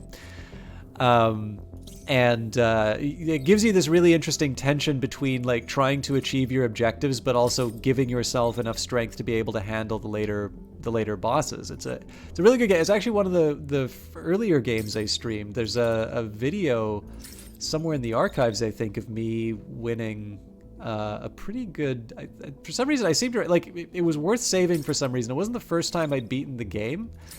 But I really feel like that was a special run for some reason. I think I felt I did particularly well or whatever. Anyways, there's video evidence of me having played the original Risk of Rain.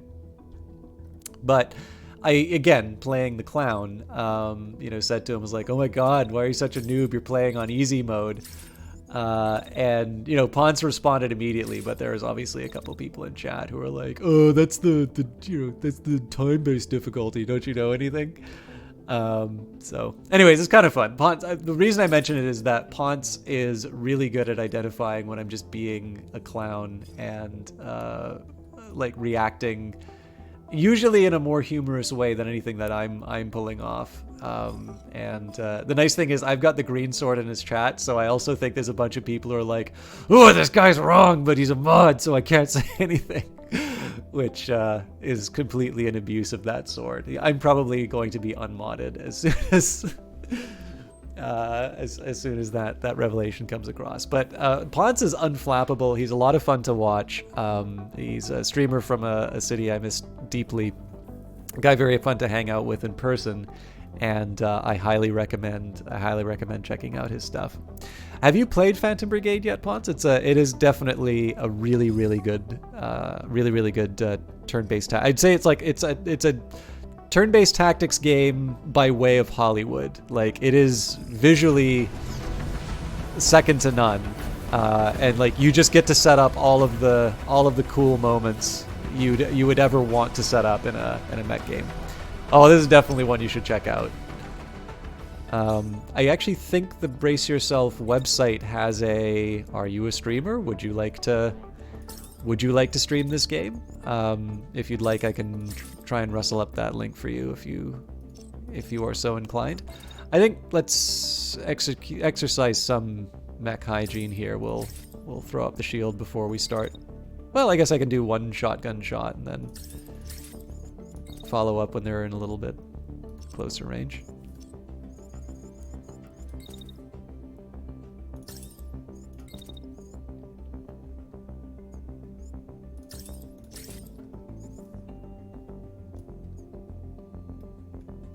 You are. So what I'm doing right now is... Wait a minute, they've got a sidearm as a primary weapon? I mean, that's going to be a pain for the behemoth to deal with, but... Or is it? Because I bet if I try and get my sniper shot... Yeah, I'm going to have to try and... Well, okay. So technically that's from the feet of the model to the feet of the enemy, but I'm not entirely... Like, would you want to... If this is like you're either going to get the shot and live or not get the shot and die, like, would you really want to assume that you're, the height difference is going to account for all that? I mean, let's face it, it's not. So, looks like I get to... And I mean, I kind of knew deep down this wasn't going to turn out. So let's just jetpack our way to victory. And as actually, you know what? Why don't I just fire another set of missiles at them and show them I can do that too? So I'm definitely gonna have some running to do, I feel like.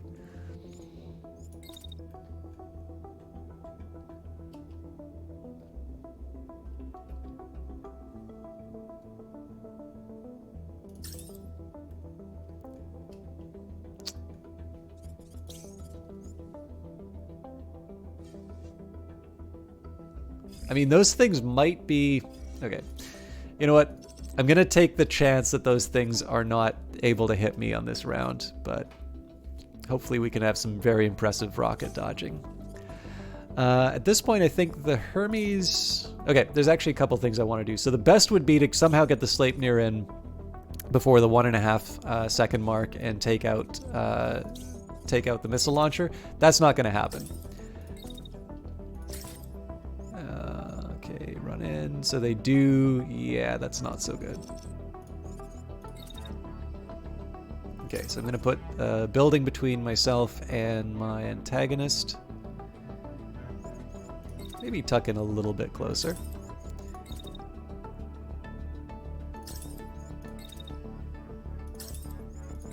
And then we have our revenge.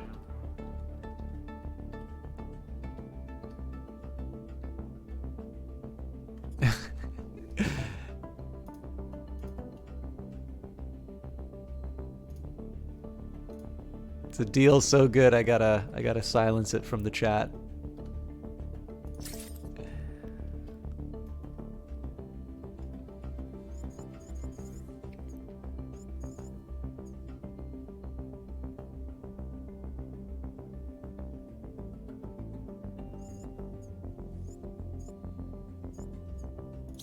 Okay, so the idea here is that the Sleipnir is just going to hide behind the building for the first round of autocannon fire. Then they get their hit in on the tank, crash it. The second round is not gonna affect it, and then we the next turn we're just going to go and take out this fellow. So last step is to find out what I'm doing with the Hermes. It's going to be a bit of an indirect. Wait, really? Oh, because I was at... No, I get it. All right, so if I just run it, do I collide with anybody? No. All right. Well, that makes it easy.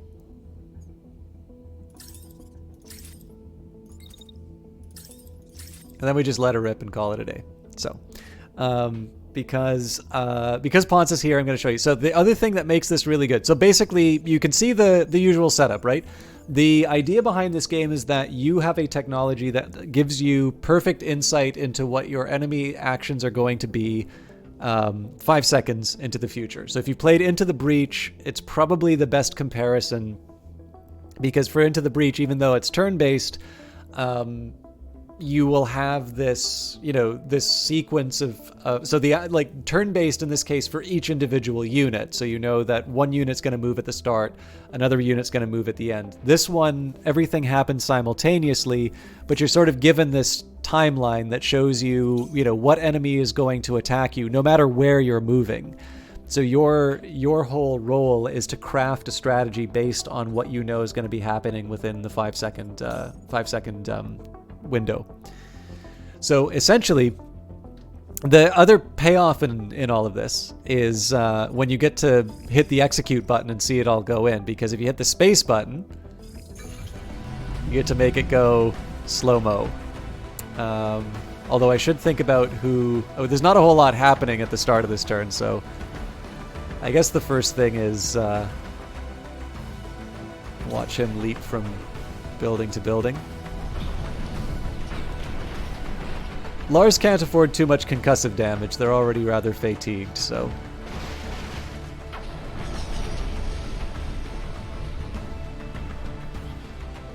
Oh, I wasn't expecting that to happen. Alright, so we're setting ourselves up for dodging the enemy over here. So they're going to fire into the building as expected. This guy should be firing his missiles soon.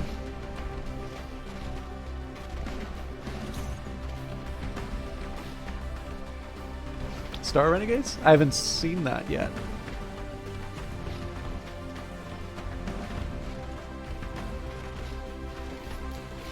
So we'll have our retaliation shortly.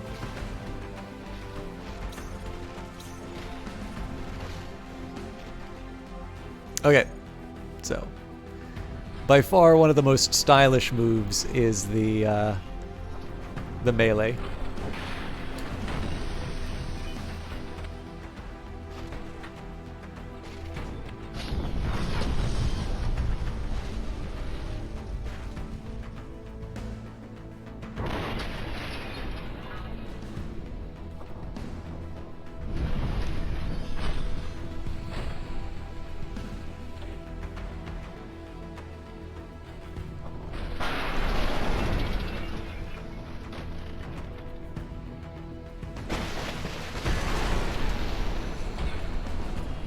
I should mention this is still in early access, which also accounts for some of the weirdness that you occasionally see.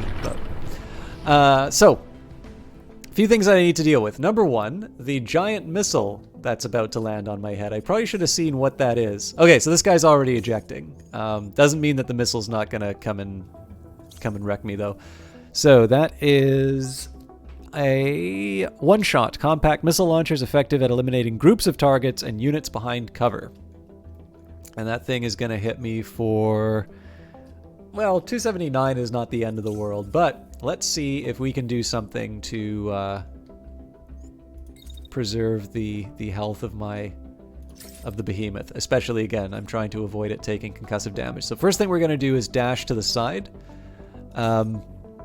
I do want to try and follow up with some kind of a hit on enemy units. Actually, what I think I might try is moving back, firing a batch on the enemy tank.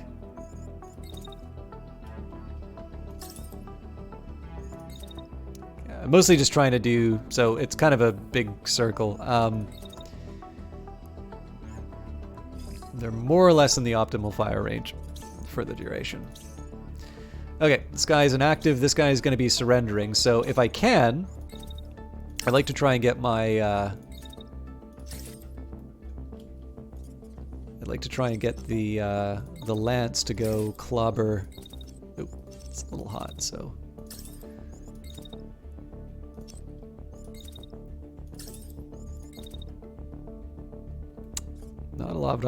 Not a lot of opportunities to dash to victory. Okay, there we go.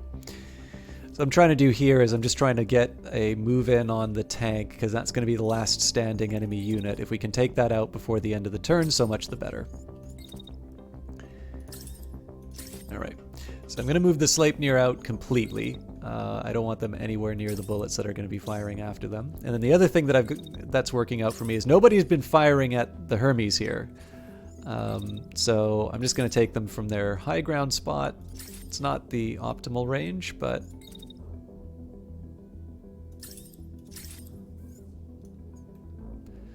that should cover us. So let's see what happens with the behemoth and the missile. Haha! The day is mine.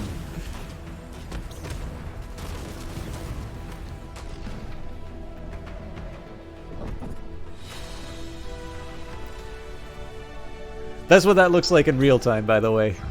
Considerably faster game. So, 45 seconds battle, 503 damage taken, all to my shield, 11,400 damage inflicted, no units lost, no subsystems detected on site, 108 actions planned, 2,182 meters traveled, 6 units destroyed, no parts detected on site, 212 supplies.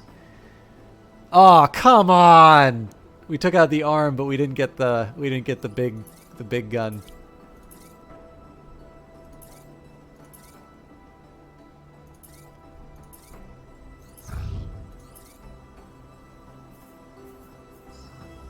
They can't just dangle a weapon like that in front of me and say I'm not allowed to have it.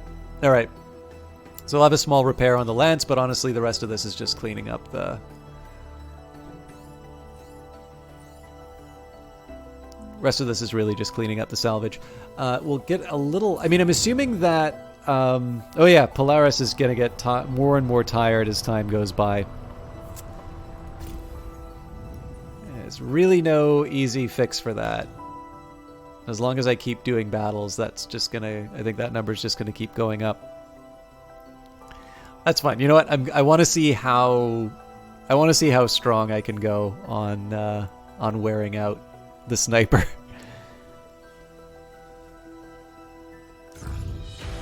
Oh, wonderful. Okay, birthday wishes. During some downtime, one of your pilots approaches you looking sheepish. Hey boss, he says, look, I don't mean to bother you, but, well, it's my birthday today, and a few of us have been wondering if we could do a little something to celebrate. We've been working so hard lately, and it'd be nice to relax. Behind him, you can see a couple of your pilots looking on eagerly, waiting for your response.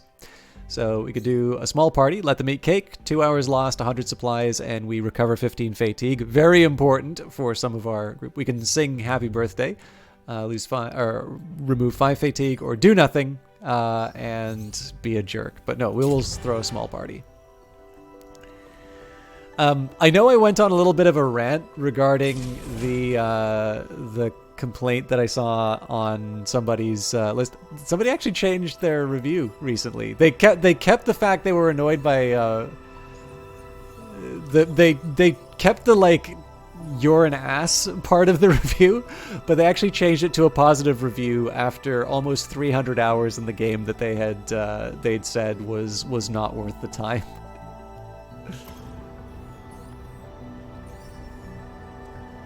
Guess they were really mad about the third pronoun option. Anyway, Sierra 111 or 111 base siege army. A reinforced military structure for overseeing invaders' operations. It's heavily guarded, and attacking it will likely draw the attention of local patrols if they have not been eliminated, so caution is advised. Patrols? Don't know what you're talking about. Alright, so Polaris is kind of back to where they started, I suppose.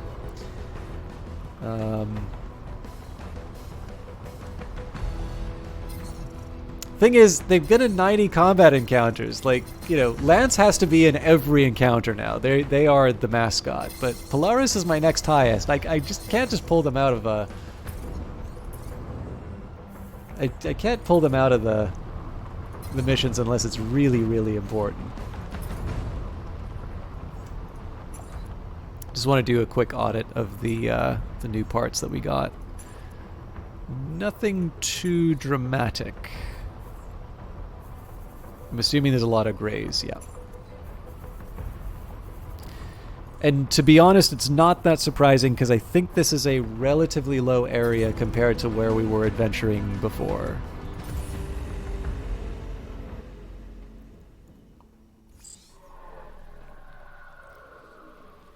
Rebel units in range, engaging, requesting backup.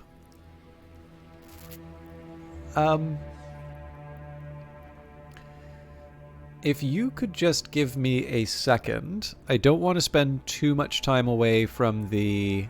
I don't want to spend too much time away from the machine, but I want to put my phone on charge because I actually am expecting a somewhat important message.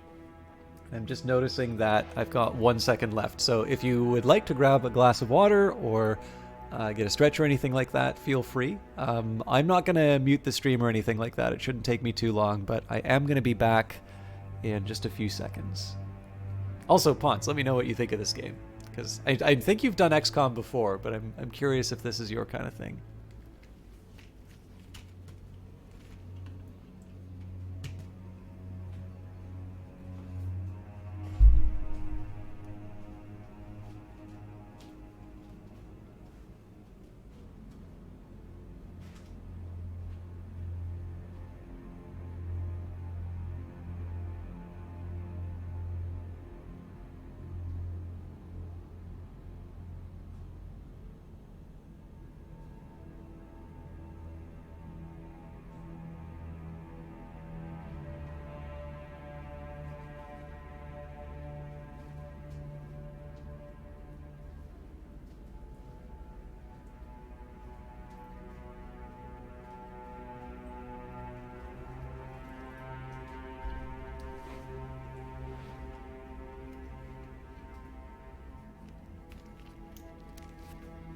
Okay, sorry about that. So maybe just a little bit of... I don't know how important this is, but for those of you wondering why I might be acting a little weird, so I gotta... There is a limit in terms of how much time I have to upload things like the Elder Scrolls videos and such. And then I have that program that I need to restart. And then there's all the work I wanted to get done before I go to... Well, before I go to bed and, you know, to take care of work and so on and so forth. So I'm threading something of a fairly tight needle, and I am trying not to be too distracted while I do streaming, but I also want to be conscious of what my time obligations are. And so I'm just trying to make sure that I have sort of all my ducks in a row as far as just like getting stuff done on time is concerned. So I apologize. I know it's probably not always the most engaging to have me, to kind of have me running around doing things that are not related to the broadcast. But I did want to try and I don't know, like having my phone die partway through while I'm trying to get all of this stuff done and still make sure that I have I have enough time to upload the videos and just get everything done at a decent time. That would kind of kill those plans. So, but we're ready to go. So the big drawback for this is that eventually if I start doing like dedicated Phantom Brigade videos on YouTube, which I think there might be enough demand for, the drawback here is that to do the big like 1440 60 resolution that I prefer doing for those kinds of high quality videos, they take up a lot of space, they take a long time to load, and then YouTube takes a time to process them. So if the thing goes live, I don't have a guarantee that it will be the high definition version that goes live. And so I try to give myself enough time to make that happen, but it also the problem is that you also want to get, stuff done. You want to go through your day. I collide. But yeah, so in this case, I've got the Elder Scrolls video recorded, but it's not yet actually uploaded. And I know, because that's a 3-hour video at least, there's going to be some time restrictions on that. Okay. So first thing I'd like to do is to get this guy knocked on the ground before they can fire their rocket. So I want to see how much, what are the margins in terms of getting that done, if that's even possible.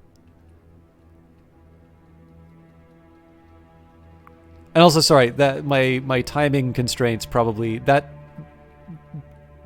little digression probably did not make any sense, and I spent a bunch of time on it. So sorry, I'm a little scrambled.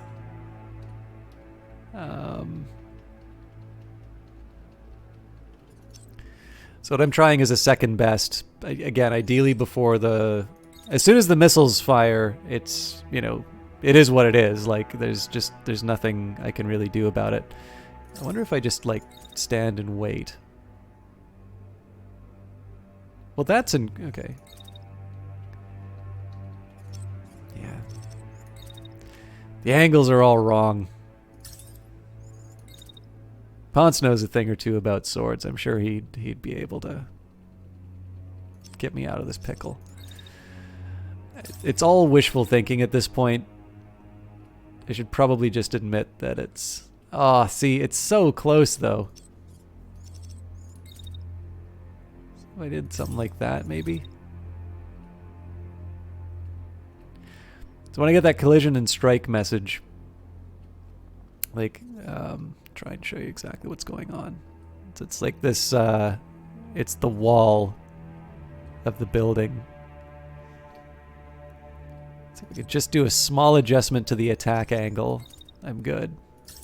The problem is every small adjustment that I do winds up creating all of these other problems. So I can't be in front of those, for instance.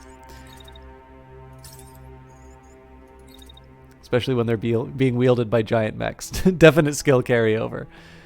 Hey, I mean, we were talking about this on Friday, I think. It's like, if you're good at one thing, you're good at lots of things, right? That's how the world works. If you manage a McDonald's well, oh my God, there's actually, I don't know if you can see that, it's not going to let me do it, but you can notice it just very briefly flashes blue. So if I could get a 1 degree precision adjustment, I would actually be able to pull that off. I think that's the most tragic thing about this. So yeah, this is gonna sabotage me no matter what. So I got to be far enough away from them. One of the reasons I'm sort of flogging this a little bit is I do want to be very clear that I'm not falling into like bad habits from the old versions. So like for instance, I know I can attack from on high here. I just want to make sure that this really is as hard to do as it seems. One other possibility I can explore, and again, I think this is going to be insane and not worth it.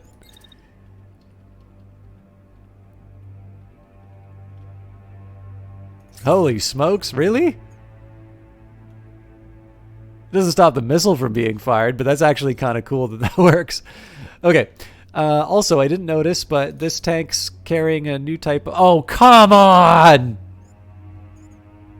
It's double missiles. All right, so this thing is a shell or a snail. Launches missiles across long distances, effective at eliminating groups targets. Okay, so this thing hits like a truck, 788 damage, and 1,000 damage. Okay, we got to take these guys out.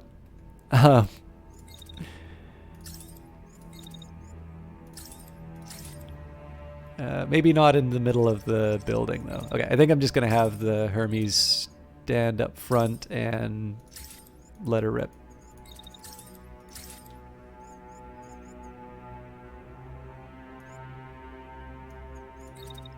You do have to manage your heat still, so wait it out. Move back.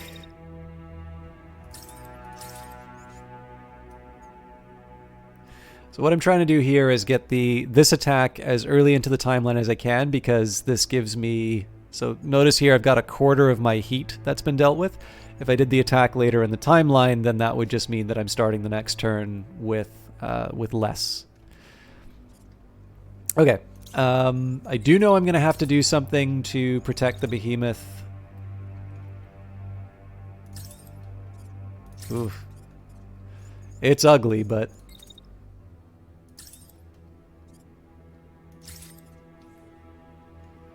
I don't even know. I mean, those bullets might just bounce off the top of the building, but it's what I've got right now. Well, hang on.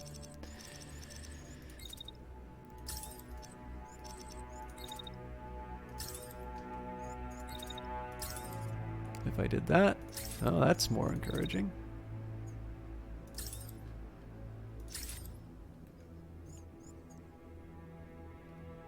Oh, they're running away. Okay. Fair enough.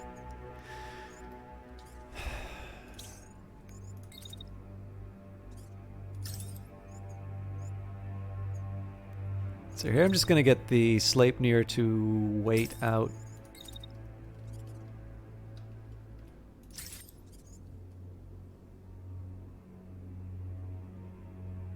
All right, those timings aren't great for...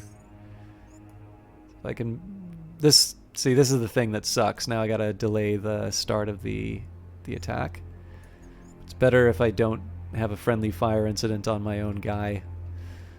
All right. Kilo has enough problems with staying conscious. I'd rather not exacerbate them. Okay, let's just double check who the targets of these missiles are. So.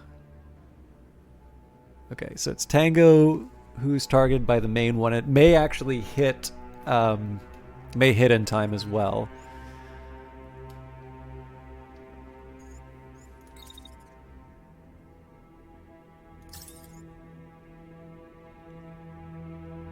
Okay, so that's the thing launching. I'll have my revenge in the form of a shotgun. What I'm going to do here is I'm going to run on the assumption that the thing is going to be coming after me at the start of... at the end of the turn. And then for the other missile launcher... Yeah, I mean... It looks like the target is... Yeah, the target is the behemoth. So I'll try and do a similar... I guess I can try that at... no, actually I don't want to try that at the end. It's also possible I'm going to smack my teammate in the back of the head, so we'll just wait that out a little bit.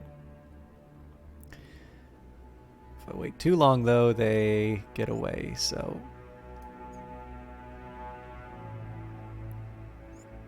Okay, enough time for the lance to get out of dodge. All right, it's not a perfect turn, but I think it's the best I can do with these rather dangerous weapons that are coming after me. So let's see how it goes.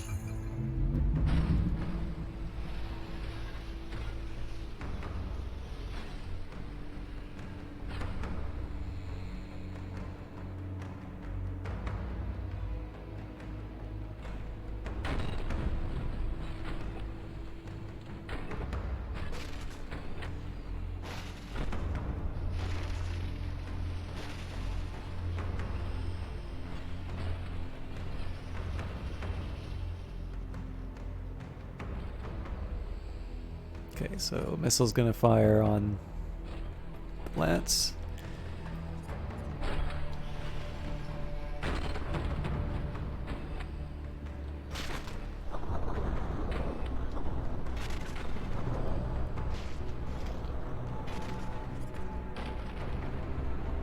That's a cluster of missiles. I thought the snail was a big lumbering... Oh, starburst. Crap. Alright, this might get a little more complicated.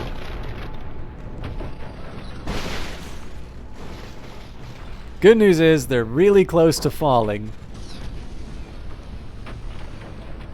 Starburst is going to be a problem I'm going to have to deal with, though.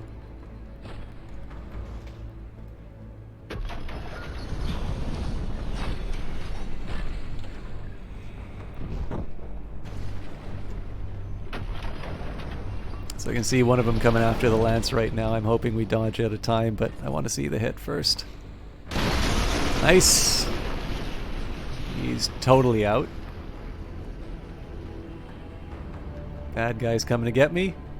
I think because I closed the distance, they're not as much of a threat as they would have been, so I'm a little lucky there.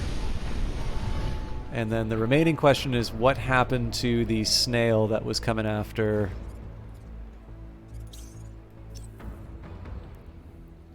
So, this unit fired something. I wonder what made it crash. Nope, there they are. All right. So we're definitely gonna do this in the most stylish way possible.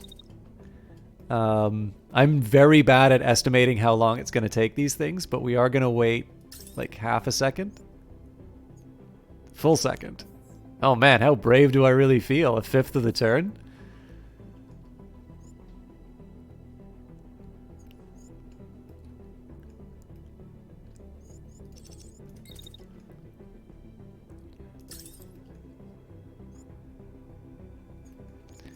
Okay, what we're gonna do then, it's basically because I'm gonna try, so I'm gonna do a hard dash to the right. I'm gonna try and wrap myself around these buildings.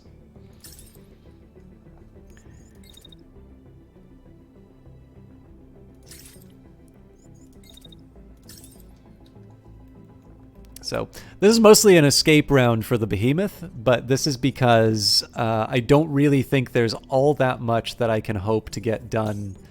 I really don't think there's a whole lot that I can kind of hope to get done with this unit. Like unless I want to fire some missiles. But even then, those are somewhat short-range missiles. I'm still really weirded out by why this guy's crashing. Their primary attack is going to be on the Hermes. So that's actually not terrible news, because the Hermes is one of my fast... Well, as the name might suggest, it is a fast-moving mech. Let's see if I can... I don't think I can dash to make a difference here, but it's worth giving it a shot. So again, melee in the urban environment can sometimes lead to some really awesome plays and some really catastrophic. Holy crap, I forgot. Those are turrets. That's what those red... Oh man, I've been really lucky at being able to dodge those things. I completely forgot that they added turrets to this game. Okay, so those red circles mean something. Crumbs. Okay, well that causes a whole other set of... Oh man, but... whole other set of problems and a whole other set of awesome. So we can just slide in under the turret, get that shot in. Makes me look even more badass. Ugh. It's close, but it's not quite where it needs to be. Oh, glorious. Okay, so I run in, whack the guy. I don't think I'm still in the range, but I'll be cautious anyway. There's other stuff I could have done with my units if I had been thinking that I would I'd be contending with some towers. As it is, we know we've lost the or we've escaped the dangers brought on by the oh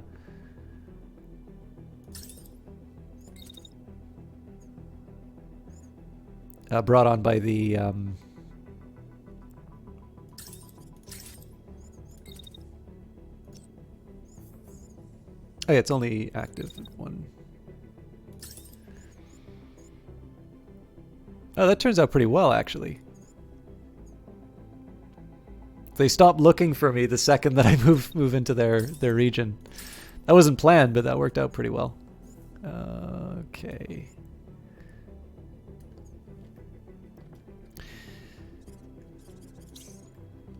Alright, so I would have preferred not to have this be a like run away completely round for the behemoth now that I know I got some turrets I need to deal with, but I'll make it work. So the Hermes is actually in a little bit of a tricky spot because this unit is definitely going to be lobbing a missile at it. Sorry, the enemy unit, not my Sleipnir. But I have to stand still. Okay, there's actually a possibility I might be able to just gun it. Okay, they start firing at me right at the tail end of that, but I think it's worth the risk. Okay, so you get 2 pops on the turret. Let's see if we can go for a third. Nope. Okay, so instead I just sort of stand and wait for the nuke to arrive. Okay, it's not that catastrophic of a weapon, but still. I really do want to see how this turns out with the behemoth. So just for memories, this and this missile are the ones I'm most worried about. And what I really want to see is whether or not the half second or the full second would have been the better weight. I actually think the full second might have turned out, but I don't want to redesign the turn for it.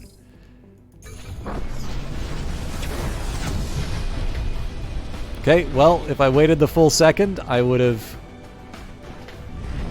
missed. Oh wow, so I did get hit by the triggered reaction.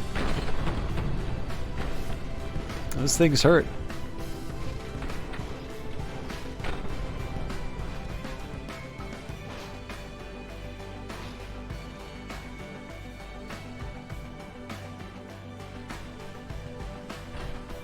I'm hoping it hits the building, but... Oh, not even close.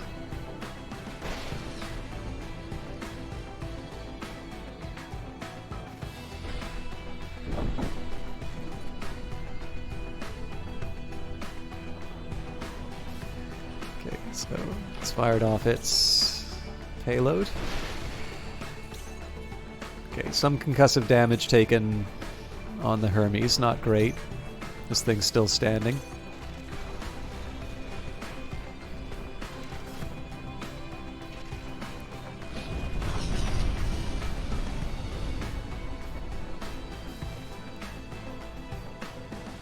Did I miss the explosions? I don't see the missiles anywhere.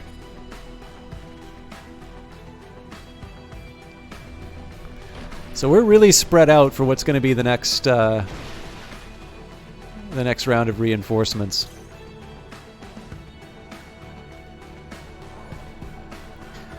I suppose the one saving grace, though, is that rebel units in visual range, landing ETA 3 seconds, expecting another group to land shortly. So it's going to be 3 units landing. The good news is there's nothing that can really happen to me. I gotta get out of there.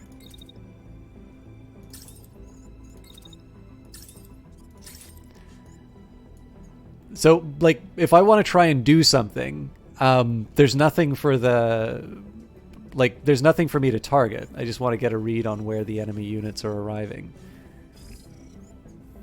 Oh boy. All right. That's going to be exciting, but I think manageable. So this thing should fall after 1 round of shotgun. The big question then becomes, do I want to try and run in and take out the tank with the remaining turn? That may be my only option, actually. Now, you know what? I'm going to move in and prep for round 2 with these guys. I am going to want to try and get some sniping in. So I'm wondering if I set up here, decent coverage of my targets, but I think it also gives me an opportunity to zap this tower. I don't even remember who this was targeting. This is going to be a problem. I think it was the Hermes. Okay, now what I'm curious here is if I just go and hit this guy with my melee unit again, does it count? They seem to think it does. I want to try and get myself into a slightly safer position.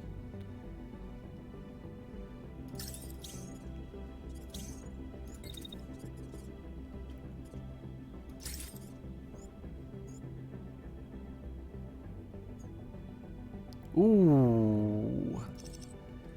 That's going to be a lot harder than it looks. So the trick here is I want to stay within the red circle of death before they...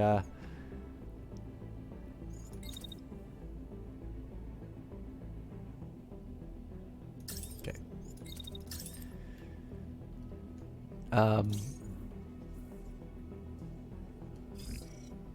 I mean, that thing might enable at the start of the turn, and then I'm also screwed.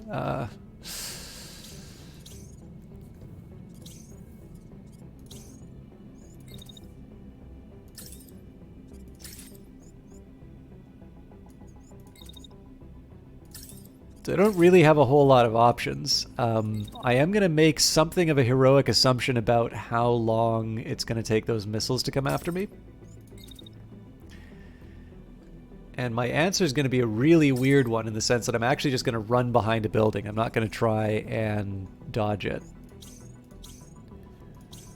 But it's mostly just because I don't have a really good idea on how quickly those things are going to be coming after me. Very quickly. But looks like, for whatever reason, they're not targeting my own guy.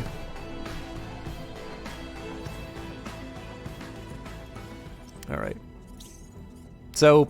perhaps predictably, I mean, this is a big challenge here because this guy's stuck in position now. So maybe just in the name of all that is decent, let's finally get this thing taken out. Let's hope I can get out of the... Really? Yeah, I'm caught out. All right. So I'm going to run back to where I should be.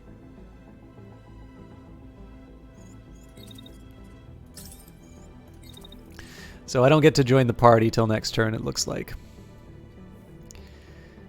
Again, there's the possibility that this missile is going to be a problem. I suspect that's probably heading towards the Lance, which is a little hair raise. Ugh, yeah, that's going to be a problem, actually. Okay, I'll start with a dash. It doesn't look like anybody wants to cause any trouble with me, so that gives me a little bit of leverage for the start.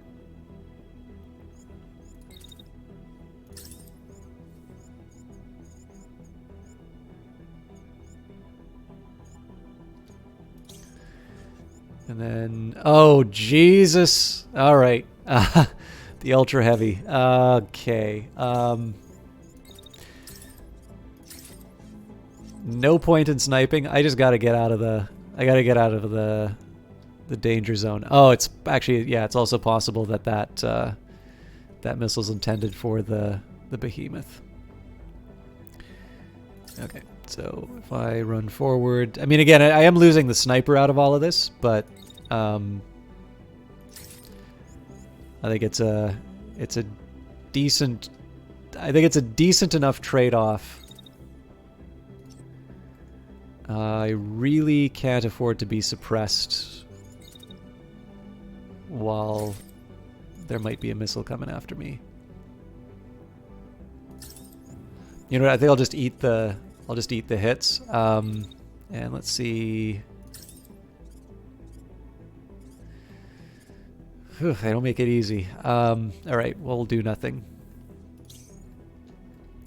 So, pair of autocannons, so they're going to suck to engage at close range. And they want to chew up my Hermes.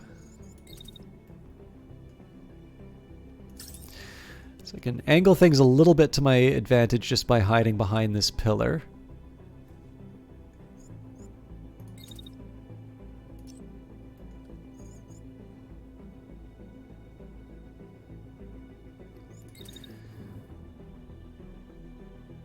It's not exactly profiles in courage here, but there is a question as to whether or not I can pull off some attacks on those units. So let's just say I peek my head out.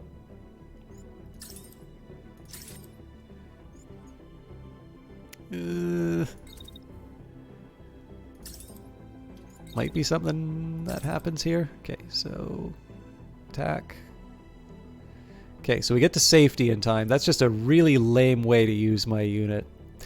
So what I really want to know is, where is that missile going? Like, whose time did I waste? I also really want to see what this ultra cannon looks like when it fires. Oh my god, is that seriously coming after the Sleipnir? That's hilarious if that's true.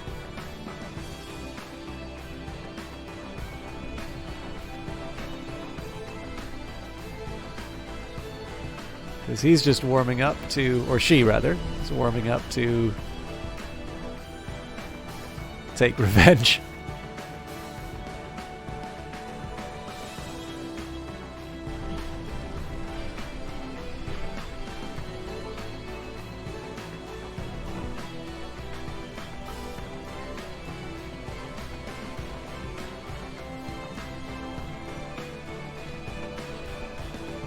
I don't get why these things aren't exploding anymore. Unfortunately, it looks like the attack didn't go through, so... And this is just box art right here. Well, except for the tree in the way.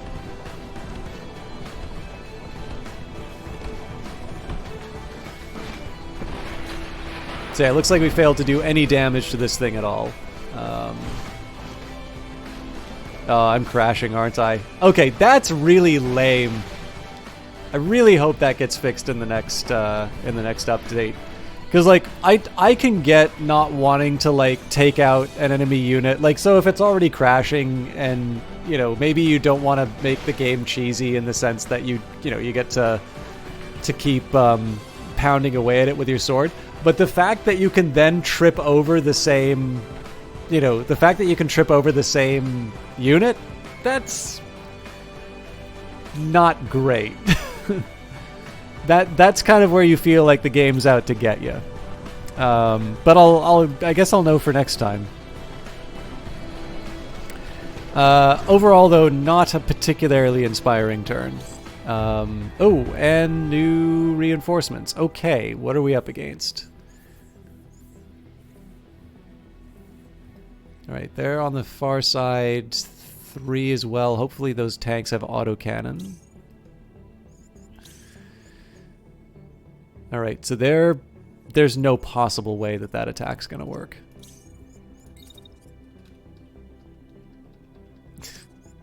Alright, well, we'll move back.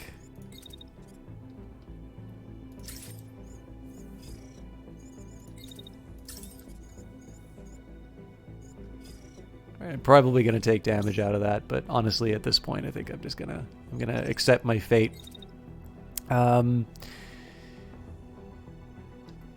Okay, I have some ideas. Again, I keep doing these really dumb things in terms of where I put my units. So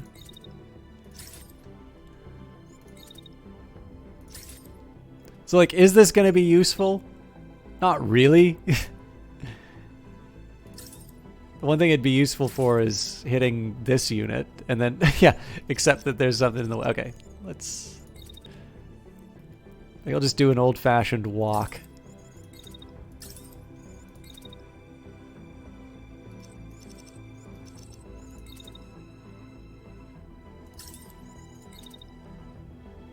I really wish this wouldn't be going into the next turn, but I do kind of need to get that turret down, so... We've taken out the others, though, so I guess the remaining question is, what do I want to do with the turn? So I guess for starters, if I can, blow away this tank. It's looking kind of ropey.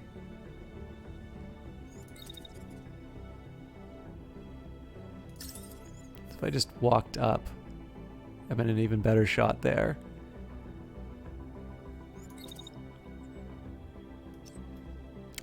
I'm actually going to take it on faith that that works, so that I can get a good shotgun shot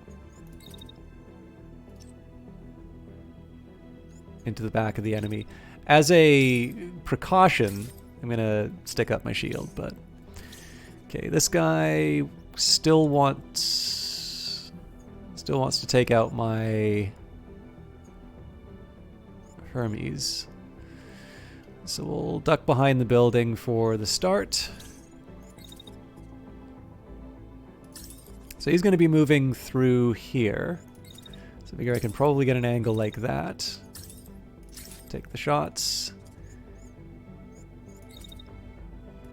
And the question is, am I able to get... Cool. Give him the slip. Okay. Again, I think most of the excitement's happening on this side of the map, but... Okay, he did go down.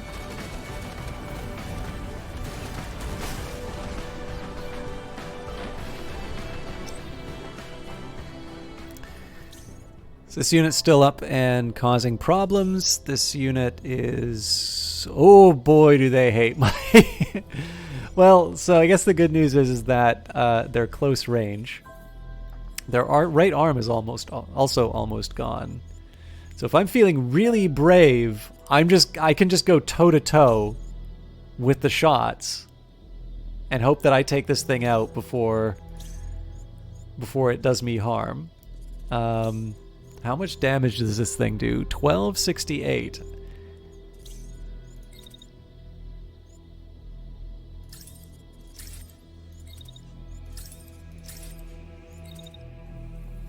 Trust God, but keep your powder dry. We're going to move in on the enemy after that.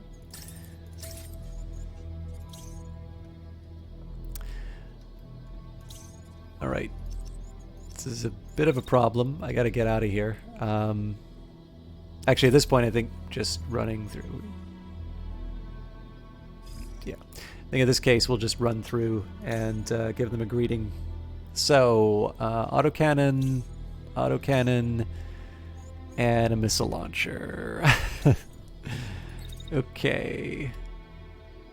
So we know the missile's on its way to me. It is a starburst, so those are going to move reasonably quickly. I guess the question is, can I get away with a fancy... oh, looks like I can, actually. So that's exactly what I'm going to do. I suppose the remaining question is, how does the dance with the...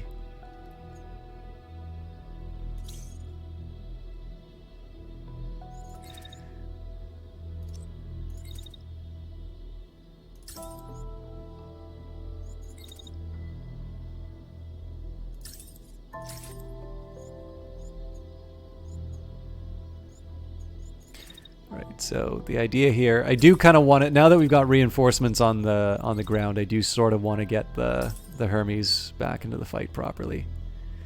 Ooh, that's ugly. That's also a really good range for that unit, so...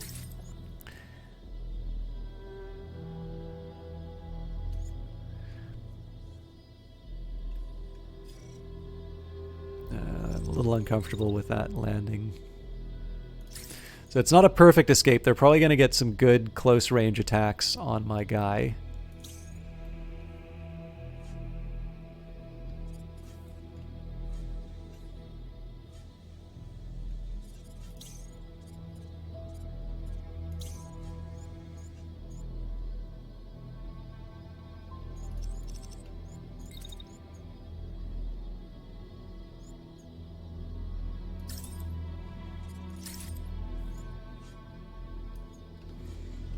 Give my friend a little help here.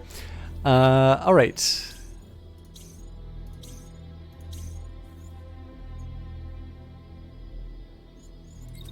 So Hermes has more to do than just dodge enemy fire. So again, here we're going to try and make a break for it.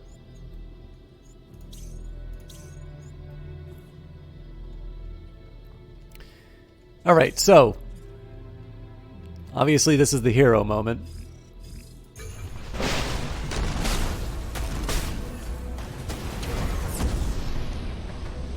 Alright, this guy's crashing, so nothing really going on there. Did I miss something? Oh, it's a missile launcher turret. I didn't... Oh, good lord. Okay, well that explains the attacks I didn't really understand. So I want to see what's happening with my Sleipnir.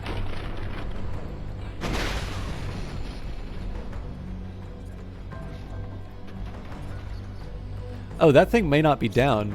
Yeah, it's crashing. It's not out, though. I'm assuming it'll eject. Okay, so we're safe there. The dodge, sadly, is very premature. So it would look cool if those things were a lot closer than they are. Although it still may save my bacon. Okay, so they're going to lob more missiles at me behind the infrastructure. This is a problem for this unit because it does sort of rely on sniping. Okay, so here's what I'm going to do. I'm going to run around the edge.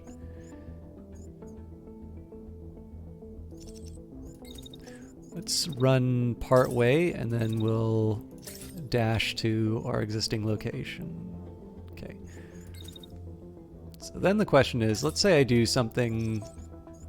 No, hang on. Can I get away with... I can. All right. So I'll fight fire with fire, and then we do the dash next round. Okay. This guy presumably is gonna limp away and eject, and I get to focus my forces on the enemy.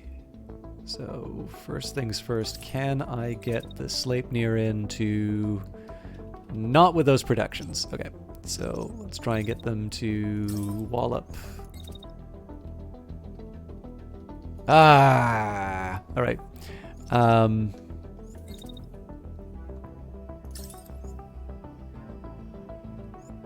Oh wow, they really want that Sleipnir. Okay, so let's do I'm gonna do a run and a dash, and that's actually more about covering ground than covering my backside.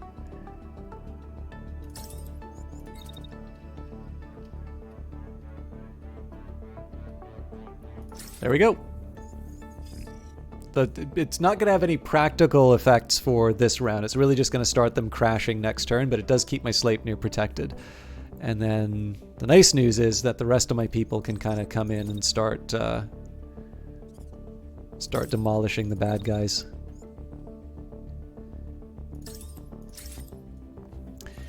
All right, so the Hermes ideally is going to be flanking. Oh yeah, that's great. So really the rest of this is just about finding if there's any other opportunities before... Ugh, not really.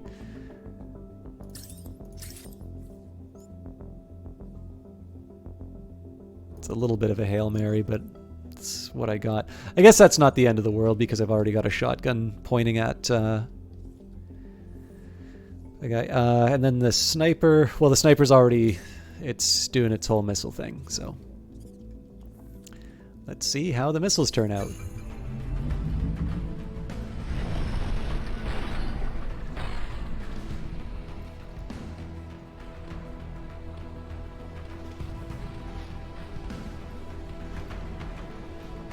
Oh wow, they really don't lock on that well. Alright, well that's good to know. So again, we're going to run halfway through. These things might get a read on me, and then I do my my dodge. The thing we really want to watch is what's going on in the background with the Sleipnir.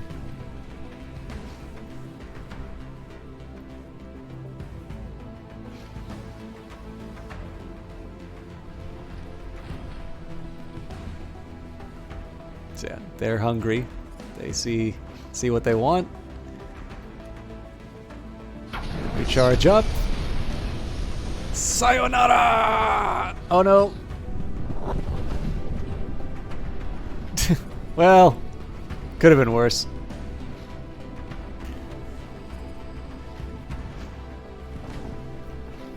That would have been a lot cooler if I had like a guy with a sword that was slipping away in the dead of night rather than just, okay, you got me with one. Oh yeah, that's not my Sleipnir either. Okay, that didn't work at all.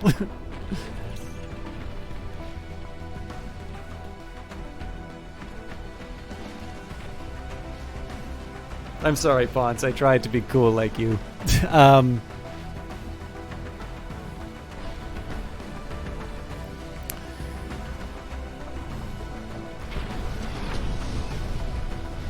So again, we know that the missiles are going to be launching this turn. This is more about being able to take them out for the next round.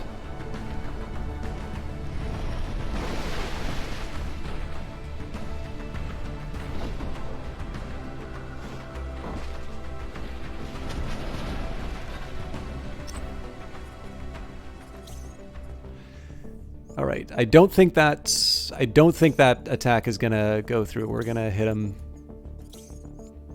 at the start. Although I suppose if we haven't connected yet and he's moving, it's possible that we may actually fumble it. So, question here is it possible for me to get another strike? Not really in the time that I need, so I guess the better use would be to try and find a good place to be for the start of next round. Which is fine. I'm not opposed to putting the Sleipnir on cooldown. All right, so this is gonna sting. So we'll get the shield up for the worst of it. Maybe back off behind the building. Well, by the time that happens, the worst has already happened. So.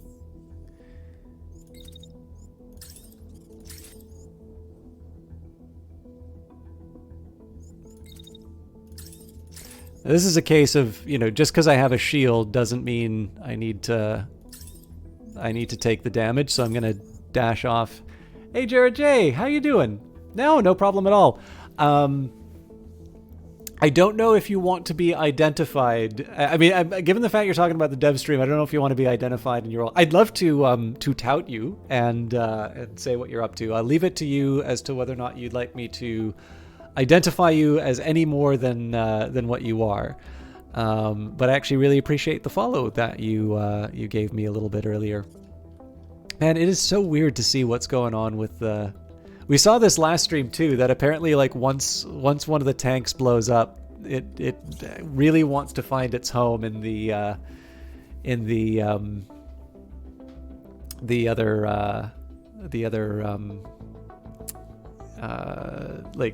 other tank.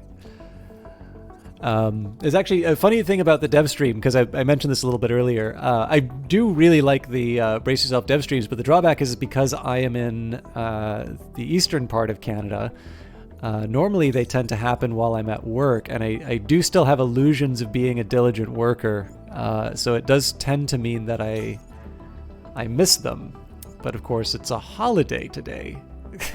So I hope you all got time and a half for for the work. But yeah,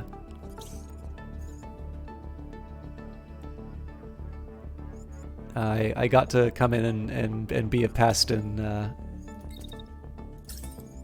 Titan stream. All right, that doesn't make any sense. I'm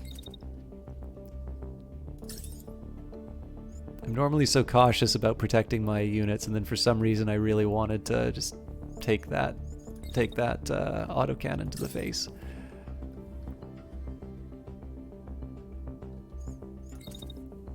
Okay, so again, we'll do the same thing that we did last time. We'll dodge him. I do have a little bit of a... Well, I guess I can move this Sleipnir if worst comes to worst.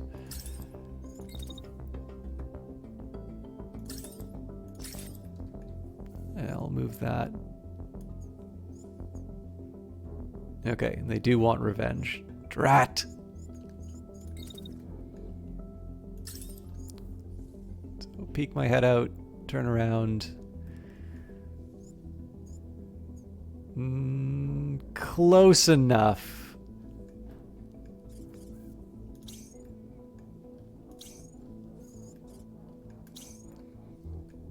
All right, is everybody accounted for? No! We've got a perfectly good... Oh, hang on. No, we've got...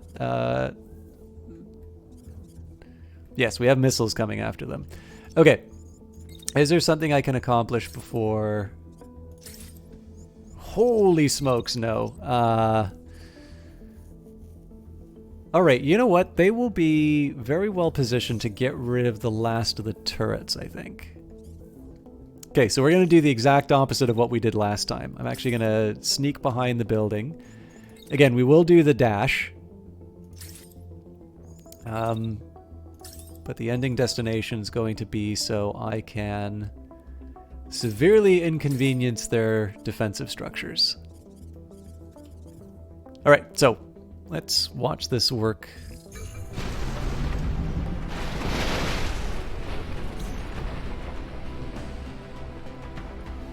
Okay, so we don't need to worry about any new missiles. This guy's already crashing, so really it's just mano-a-mano tank versus land. Did I mess this up? I feel like everything but my shield has been getting hit. Oh wait, but that was also at the start of the round. I didn't have the shield up, so.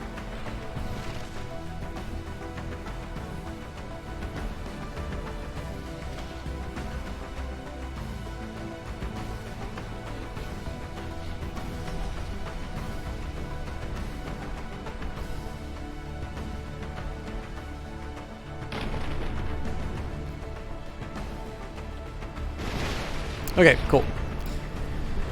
That one's dealt with. We should have a few... Yeah, missiles are paying off here, and... They do explode. They're just very small explosions. Okay. Overall, things are good. Also, we took out the lower body. I don't know if that was the Sleipnir that did it or the missiles that did it. But the good news is that they're going to have fewer and fewer places to land. So, they still want to fight. All right.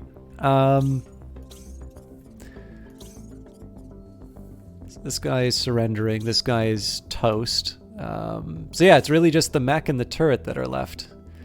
How can we use that to our advantage? So it's very unlikely that the Lance is going to be anywhere close to where we need them to be. The Hermes, however, has some possibilities. Oh, they're also the one that they're going to be targeting. So we'll do some cheeky early fire. And this is less about trying to like deliver a real game changer.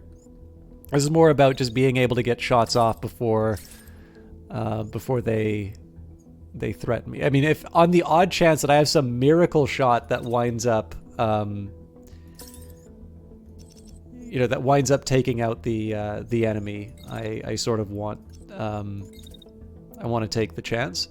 And again, if there's like a 1% chance of that happening, you don't feel bad about it not turning out.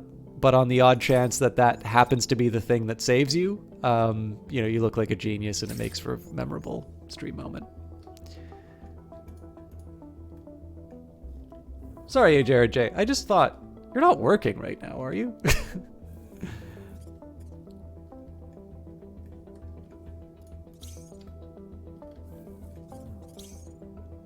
Or is that part of your role, like to get some broader coverage?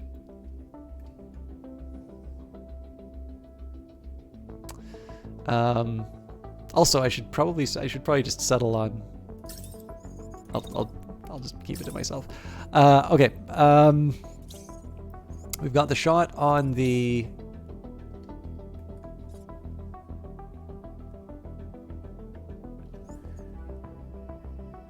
Okay, cool. Okay, no, that's good. I just saw your announcement today, so cool. Yes, for those of you that are not on the Discord,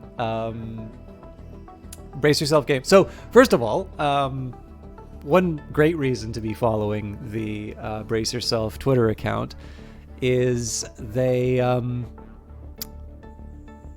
actually had 2 positions open up. There was an internship in terms of, I believe there was 1 writer and 1 community manager. And of course, as a broadcaster, one of my primary points of contact for a lot of games is going to be through their community managers, because they tend to be people who, hand out the keys for promotional purposes, or if I have feedback or comments, or just generally, I mean, again, it's community stuff, right? It'd be really lame of me to fill up someone's mailbox on individual issues when in fact, it's probably better that team members are focusing on their jobs, and then the community concerns are sort of packed into something. This is one of the really important things about community management, is that they're doing this wonderful job of being able to get sort of my little moments of like, that didn't really make any sense, or, oh, hey, this is one really big thing that you guys might like about the game. One thing I really respect about those roles, and that's, Victoria Tran is somebody who I think has stopped by the channel a couple of times as well. It's really nice to be able to sort of see how well they are at dealing with, let's face it, if you're playing a game and you're frustrated, you're not always necessarily going to be communicating in the most productive way at times. But they're able, again, I specifically mention it for Brace Yourself because it's such a good Discord to be kicking around in. It's really clear that they've been putting a lot of effort into it. And again, like I said, one of the big reasons why you want to follow those accounts is if you're looking to do jobs like that, that's where the opportunities were. So A. Jared J is the winner of the internship, the applicant, the successful applicant. It's really cool that you were stopping by. Please, if you're doing it just for, if you're just doing it for work, I hope that is cool and that is within the scope of your responsibilities. You are being paid for the time that you're doing here. It was actually really cool to meet you, as well as some of the other more familiar faces on Brace Yourself. But yeah, now that I know it's okay to say that you're a member of the Brace Yourself team. I'm also conscious of the fact that I think when Maddie stops by, it's normally at the end of her shift. And so I also, I love having more bodies inside of the stream, and it's actually, I think, really great that on your first day you're already making an effort to familiarize yourself with people who are broadcasting the games and such. But I would feel really bad. And this is partly because every job I've ever had has been like so I used to live in Vancouver as a member of the film industry. Like, overtime was like something we fought really hard to make sure it was like recorded properly and we were getting paid for. And I do become a bit of a bear at my current workplace, which has nothing to do with film, if I feel that my time is not being respected and such. So please don't wear yourself out. But I do appreciate you identifying yourself as a member of the Brace Yourself team, because it's always a special little moment to be able to say to people, you know, look at these wonderful developers stopping by inside of channels, especially smaller ones. Anyways, sorry, I'm going to stop babbling on. If you'd like to introduce yourself and say, why you applied to Brace Yourself and all of that, I would love to know a little bit more. But I also know that probably the Discord might be a bit better for that. So do not feel under any obligation to answer my burning questions, because I always wonder what it is that makes people take on those roles. I think it's also because I'm a little bit more programming oriented, so I've always imagined that gaming is divided between like programming jobs, which I sort of understand, and art jobs, which I assume are the product of dark sorcery. And then producers, I like only sort of understand what they do. Community managers, I know they have an incredibly important job, and I hate people, so don't really understand a lot of that. And then Kevin, Power Up Audio. Again, that's one of those artistic ones where I have no idea what dark sorcery is happening. All right, that looked really cool. And they're ejecting. So I think that is the end of the round.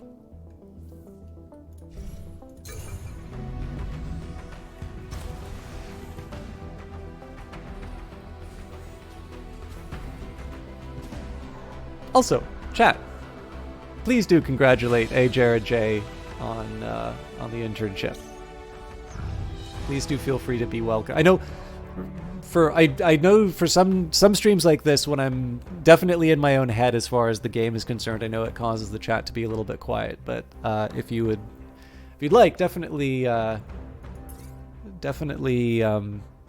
feel free to be welcoming, especially to new faces. Sorry, as I said, I'm a little distracted. So now, technically, oh god, some bad stuff might have just happened. Okay, I am going to go a little bit later tonight. I need to run really, really quickly. I'm sorry to do this, but my phone betrayed me. I'll be back in just a sec.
Okay, I am really sorry about that. Again, I'm sorry things are so so distracted for tonight. Tell you what, I probably have one more liberation in me. I don't know if I can do another convoy mission though. Pazor 1313, thank you very much for the follow. Of all the 1,313, you are the most special Pazor to me. But yeah, again, I'm trying to tread water on a lot of things. Let's try and do at least one more proper liberation mission, because I feel bad we don't have this district, but the convoys were actually really tough. So, recovering supplies. With the guards gone, you're now free to take back the supplies that were stolen. All right, so repairs are a given. How are my pilots? Yeah, Polaris is not looking great. I still don't have the heart to take such a... Oh, see, there's only 2 more. Okay. Depending on how quickly it takes, I might try and do 2 encounters. But you may also have to put up with me eating on stream if I go deep. Oh, I didn't even see if we got the ultra cannon. I should have checked that. If I'm lucky, liberating the city will liberate the region, and that will hopefully that'll hopefully help me out with the whoa.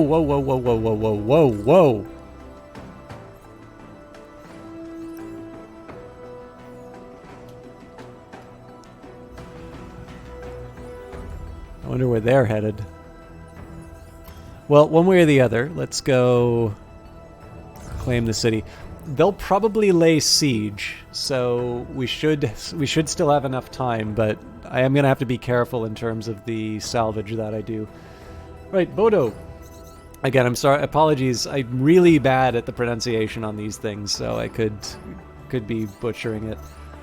Settlement liberation. Once a bustling metropolis, eliminating any occupying hostile units will vastly reduce the enemy's presence in this region and free the civilians.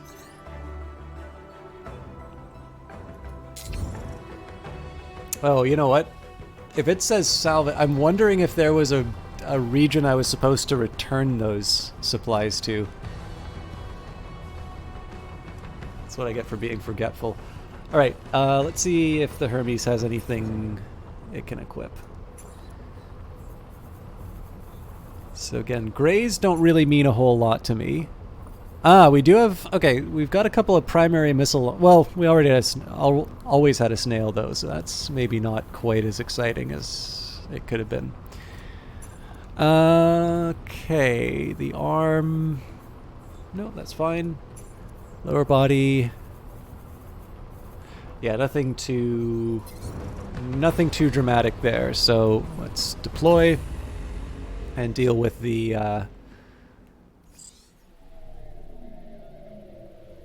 Rebel forces sighted, requesting immediate reinforcements. Let's make this quick. Okay, so 2 units, good. However, they are they're getting reinforced next turn. However, it is also really close range. Oof! They've got the heavy shotgun. Okay, we are piling on this guy. Is also pretty tough in the middle.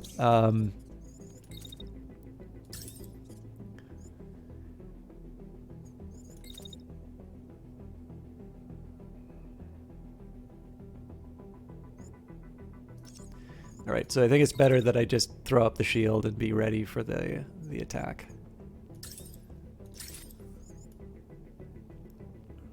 No, you know what? I don't even need to do that. So, because then it's... You make a better door than a window. Okay, sniper heads back. Okay, that's ideal range, so... Ooh, that's a little scary as far as the... Okay. So again, I'm just making sure that they're firing into the building.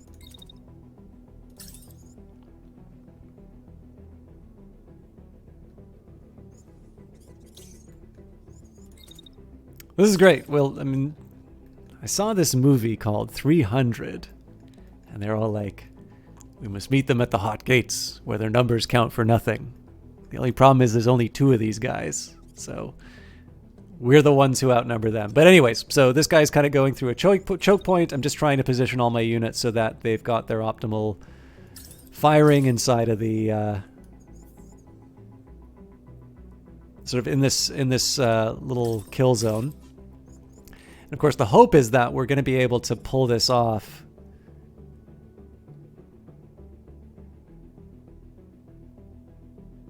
Oh, that's really interesting. Okay, so we wait this out. This is something of a risky play here, but I'm really hoping I can make this work. Okay, so notice that they start attacking. However, they're going to be attacking through their ally. The problem here is that because it's the Hermes, it's my fastest moving unit, so this stuff doesn't work quite as well. I figure I just do these little micro moves. Well, I mean, it's not gonna, yeah, it's not really gonna count for all that much at the end.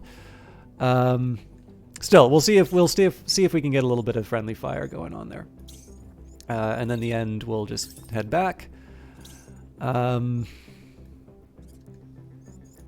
should have another snipe in there. Oh, it works pretty well actually. Yeah, just as long as I don't have units running through the middle there, which is, of course, the big problem. So the Sleipnir bounds... Okay, so... I don't really think there's anything for them to do other than just get into position for next turn. So let's see how this goes.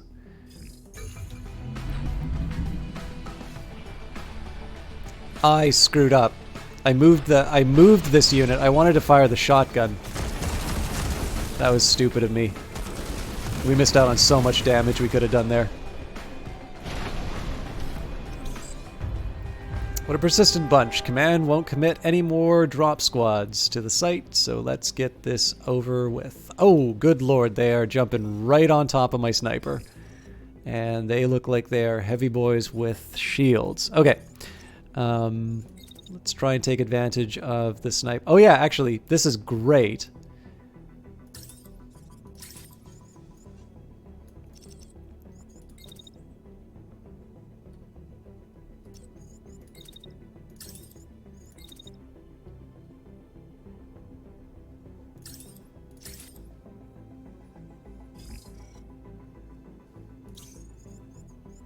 Oh, and they're ejecting. Okay, never mind. So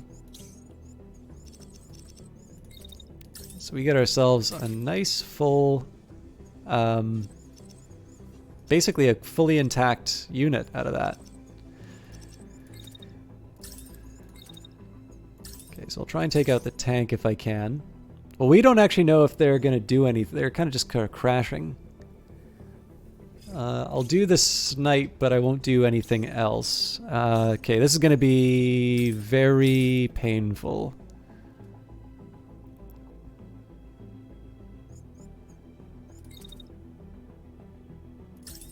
So I don't exactly want to do it this way, but until we like well and truly deal with the problem, I think that's. Okay, so I'm mildly concerned that I'm gonna hit the guy in the back with the sniper shot, but I need to take out the tank one way or the other, so no real options there. Let's get the Hermes. I mean, the Hermes is in position for next round. Yeah, not a whole lot to do this round, to be completely honest.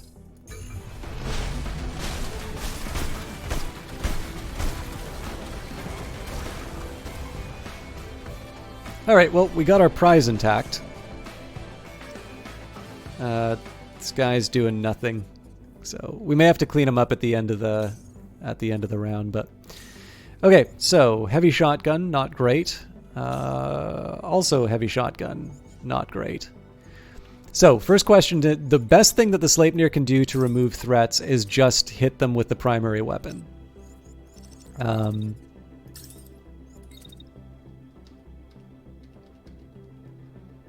Oof, the rage is... Oh, hang on. I'm trying to do this from the street, but I need to remember I have the option of going from the high ground. That's a very creative use of of my mech. Okay. Yeah, so that's not happening. Let's try something more creative then. So if I swipe this guy with my sword, so if I do one of these, I collide with his ally and I kill my pilot.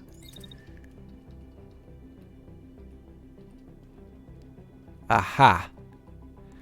So for those of you that don't know, in the new patch, if you hit the control button, that'll let you switch sides of the attack, and that's exactly what I needed in the moment. So, run in.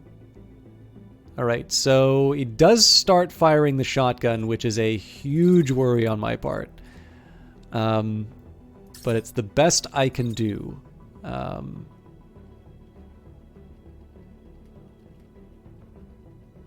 So the last mission here is to see if I can also... Alright, so I take the heat...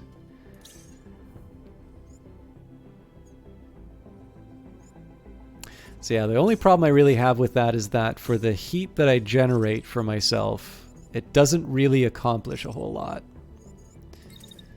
So as the next best, I'll move back. I'll wait to cool down a little bit. And then we'll do the hit. So now I need to... So basically I protected the Sleipnir as much as I can. What I want to do now is I want to take the Hermes. I want to get them out of the danger zone for the duration of the attack, and then I want to be back in position to cause this unit trouble.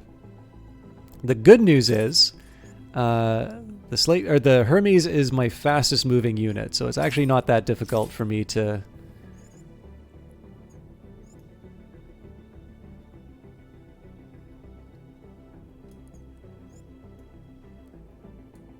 Not that difficult for me to get them in position.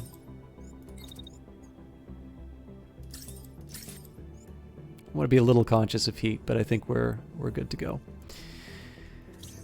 Okay, so only damage we've taken is on the shield, which is as it should be. So ideally one thing I'm going to do here is to say stop bullying my beloved melee unit. Oh, that works beautifully.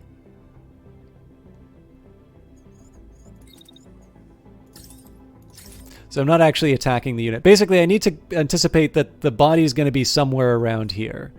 So, you know, it's sort of within the optimal attack range, less so once I've moved in.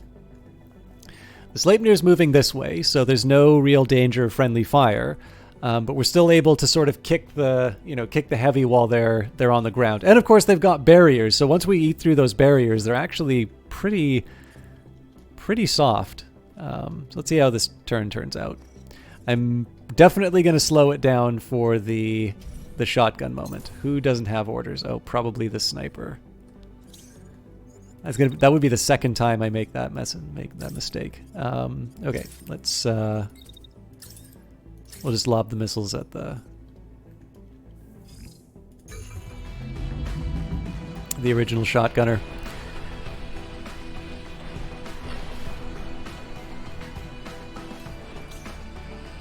So again, the expectation is the Sleipnir is going to take damage. I just don't think it should be enough to be fatal.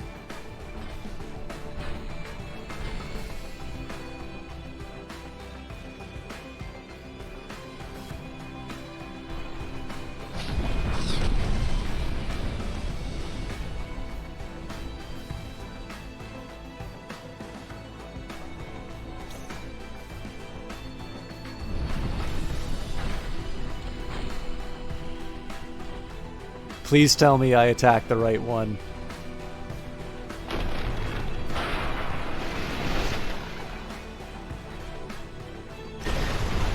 Oh, good. Alright, so we didn't take damage after all.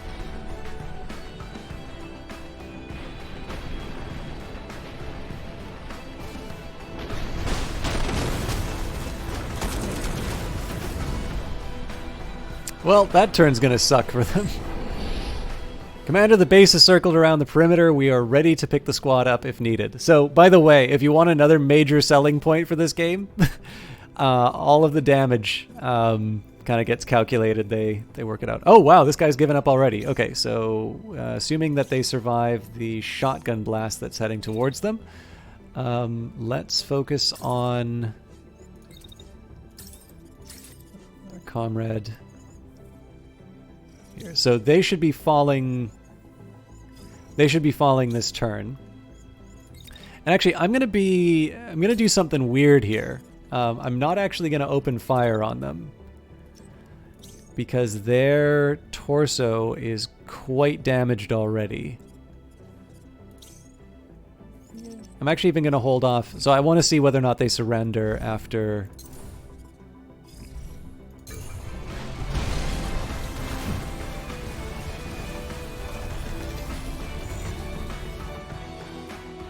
They have a barrier, so this is going to suck if they don't surrender, but... I'll bet you anything that they're... I'll bet you anything that they're just using the time to recover. Again, we'll get our people in position, but unless they actually act aggressively, I want to see if we can get the scrap.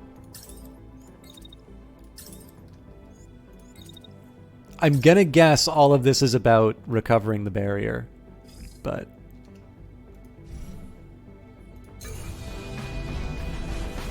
Actually, I probably could have sent some missiles to deal with that.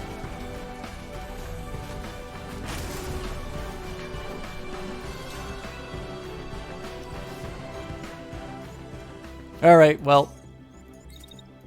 We tried to be nice.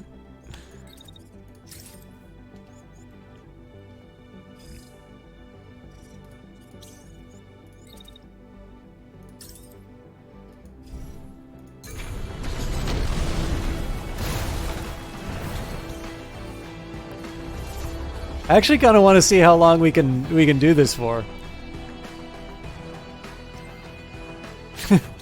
All right.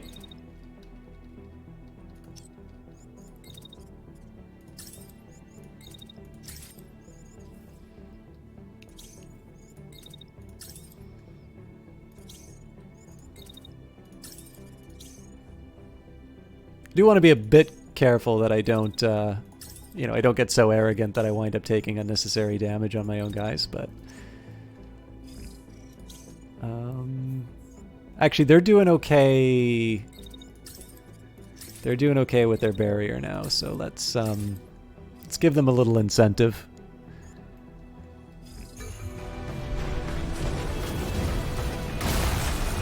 Oh, right arm's down. That might have been a little overkill. But this is definitely over now. Hey, Lumpy Space, how you doing? Doing quite all right. Getting some scrap, in fact. Apparently, this is the go-to place for people who want to eject their mechs. All right, that was a bit of an unconventional. Wait, what? Oh, I forgot. Holding out hope that this whole thing's gonna turn around for them. All right, well,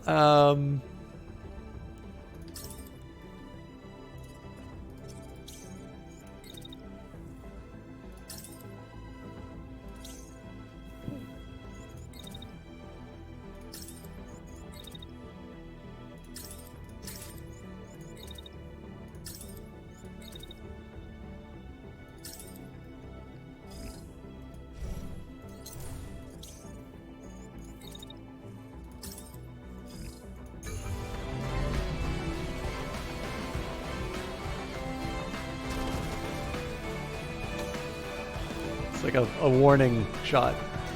I'm totally fine one way or the other, Jared. I go for chalk, system chalk. Some people have used my real name, which you are welcome to know, but I tend not to say that on stream. But yeah, feel free to call me whatever you want. If it's something unusual, I may not respond, but that is just because I don't understand rather than don't want to be addressed that way. So if chalk is easier, do not feel bad about the abbreviation. Again, I'm really holding out hope that we can get sort of a full surrender here. I don't believe we have destroyed a single unit, and if you're wondering why I'm treating this one a little differently, it is specifically because I want to see whether or not we can get away with a full... No, we cannot get away with a full surrender. All right, well, that was worth the shot. But Lumpy has definitely earned us another round. I would feel bad if I turned away the stream. I am, however, going to ask your...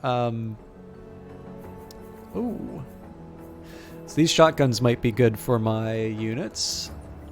You can dispatch a salvage team to the site to recover any usable parts and supplies. However, the mobile base will need to remain stationary with them. I'm also going to pause here just for a save. So I'm going to have to ask your tolerance while I get a little bit of eating in.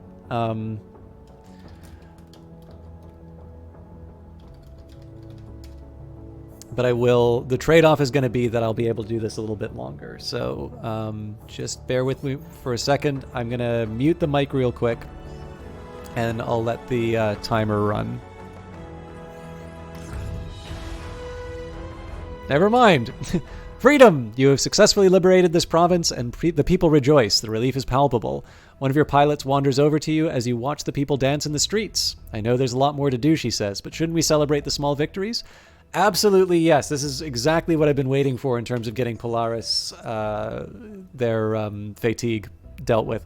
So one thing that's kind of neat here, I've never really found a situation when you trigger the freedom event. I've never personally ran into this situation where you wouldn't want to take it. You generate a lot of supply in this game. It costs you 6 hours, but chances are you're spending the 6 hours to salvage the gear. And then one of the assault squads showed up, and I found out that all of the time I was waiting resulted in the destruction of a village. So there can be some tensions in terms of picking some of the strategic level decisions. In this case here, this is a no-brainer. I need that fatigue. So while my people celebrate, give the pilots the night off and some booze to blow off steam, I am going to mute the mic as originally promised, so that I can just try and eat something. I just need something. Like I'll have something more substantial later, but I do need to get something in me, or I am going to be very cranky.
Sorry. Forgot to unmute the mic, and then I didn't actually swallow. So, reason I'm saving is I'm not 100% sure. Oh, God. Okay. I'm not 100% sure if there's stuff I need to do here. So I'm going to run really quickly between these different regions. I do want to try and get the fuel processing plant. Normally I wouldn't care, but this might mean the difference. This might mean the difference between me actually being able to handle that. So if I wind up wasting time looking for something that didn't exist in the first place. I kind of want to know about it. Okay.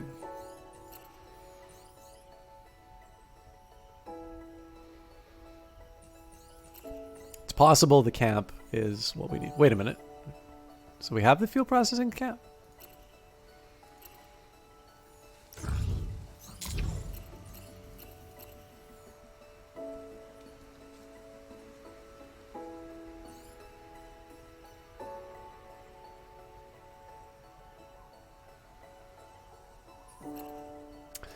Okay, fair enough. I mean, it's not that far away. I do, however, want to see if something has changed about the fuel processing site, and I am going to mute again very briefly.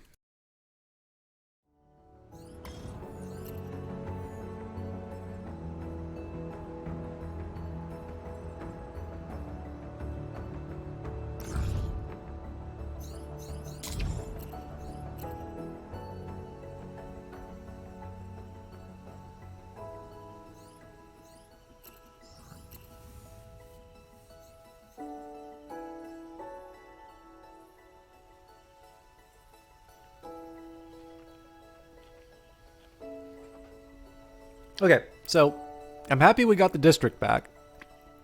Again, apologies, but I really needed food. In order to attack the capital city, the game tells us that we need to have all the surrounding districts. So Stygut is the most logical next place. Moreover, it will also help start pushing back some of those assaults that are coming in. So the more that we can sort of concentrate them in areas that are easy for us to access, the better off we're going to be. All right, lights out. You and your squad are celebrating your victory when a man in a boiler suit approaches the base, looking sheepish. Can't tell you how grateful we are, he says. He clears his throat. Not to trouble you further, but when you were battling, you didn't happen to notice one of our power lines being severed or something, did you? Ain't nobody got any electricity. Now it's your squad's turns to be embarrassed. One of your pilots turns to you, red-faced. I think that might have been me, actually, he says, turning to you. Mistimed a shot. If you give me a few hours, though, I'm pretty sure I could fix it. So, the thing that sucks about this is that it's going to boost my fatigue. But we'll still have enough time to be able to deal with the... Wait, Malmland lost hope off of that?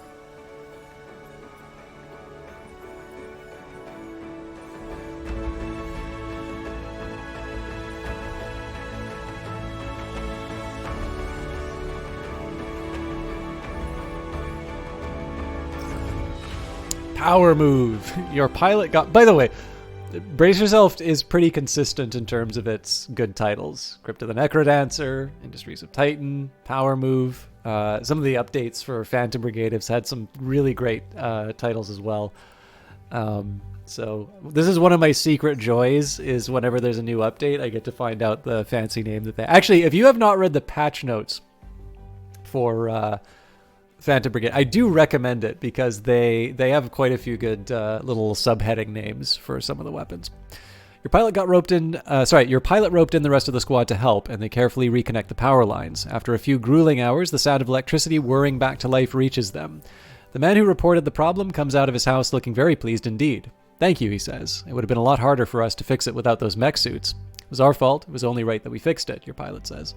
I'll be singing the brigade's praises, that's for sure, he says, and he hands you some bottles of cold beverages. This is a small token of our appreciation. Your crew, frazzled but triumphant for their electrical work, are more than happy to take them. All right. The moment of truth. So we are going against the 407th. This Invader Patrol Squad moves between locations in search of the Phantom Brigade. It only contains several units that will not pose much of a threat. Eliminating all units in the squad should open a window of opportunity to attack more reinforced structures in the area. I'm pretty sure they're the ones attacking us. A hostile squad has target locked the base and combat is imminent. Your driver tells you that if you're not prepared to face the enemy, you may be able to execute an emergency retreat. Otherwise, your pilots will need to fight. Actually, we're looking pretty good. Polaris isn't looking great as far as their fatigue, but they're not, like, terrible. So let's take a quick look at our loadouts. Actually, it's the Lance that I should be checking stuff out. Now, I notice I don't see any of the notifications of new items, but I'm pretty sure I remember seeing that we got some fancy new shotguns.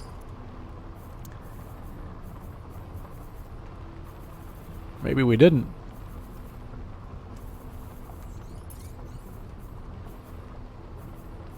I'm mad if we didn't, because what was all that waiting for?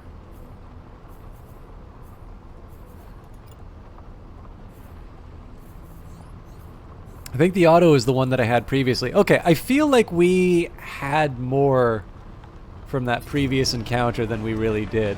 But anyways, neither here nor there. We will take out the 407th and show them who's boss. And then I may have to call it for tonight, because we are approaching the 4-hour mark, and I have a lot to do. It's almost midnight. Decelerating. Let's flank and finish them off. 3 enemy contacts on the site. Retreat possible in 3 turns. So it doesn't seem like there's anybody... Do you guys really bring enough to see? Well, I guess if you're going after people, like if you're going after miners, I'm sure you're not expecting the biggest resistance. So, sidearm missile launcher. These things still need to be taken seriously, but it definitely feels like the primary missile launchers are the ones to be scared of now. So, the missile dodging is less out of necessity and more out of just trying to look as cool as possible. So let's see if we can. I feel this is too close. Well, it's not terrible. Not who I wanted to attack. I know why I thought that, but... So the problem is, like, it's actually really nice that the game does this, is that you can designate the target that you want either from where it's currently standing or where it's going to be in future. But for one of these cases where you're trying to go after the, you know, the projection of the tank as opposed to the tank itself, it can lead to these weird little moments. So if you've ever felt like the game isn't properly reflecting your choices, just look for an incident like that. Okay. So the one thing I'm a little worried about here is that there is that hill in the way. So this may not be the best use of this unit's time. The only problem I have is that if I do this, I'm waiting forever and not really accomplishing anything. So we do the next best thing. Fire the missiles.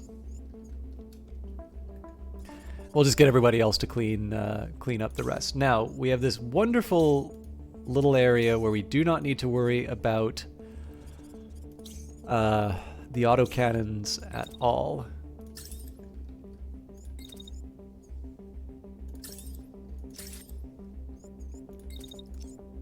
It's going to be all too short-lived.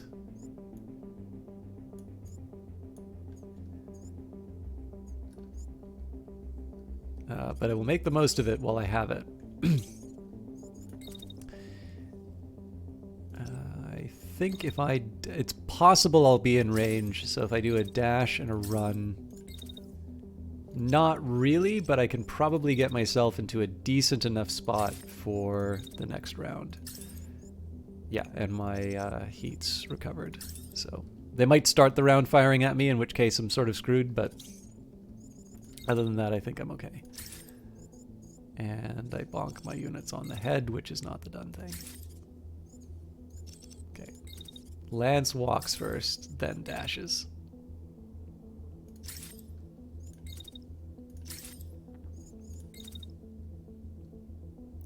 Again, I love the Lance because it's big and beefy and it just wrecks everything. It is in fact the unit that was able to take on... The first time I ran into a, oh my god, this is way too hard battle, the Lance was the one left standing and just demolished everything in its path. But it is a slow mover. So let's see if we can make the most of this turn. I mean, we're not firing a lot, but my hope is that we can at least cause some problems for the tank. Okay, so first thing I gotta do, get to safety. So I'm gonna pull straight back and then sort of double back for a good sniping position. That is an incredibly optimistic view as to how effective that's going to be. This, however, might work out.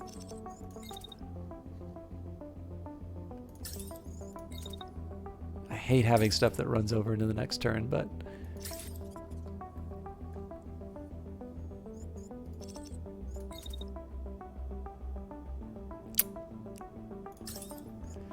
It's not great. It's the best I've got available, though. All right. This guy... All right, so their new favorite target is the Hermes. But again, it's a missile, so I don't need to worry about it right away. So first question is, am I able to hit the... Well, not really, but it's close enough that I'm not going to panic.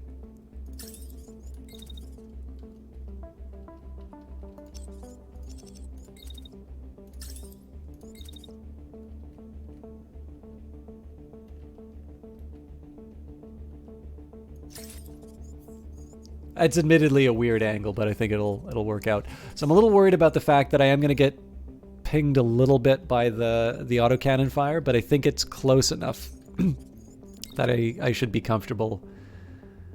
Okay, so if I'm going to fire the shotgun, it should be after the melee strike.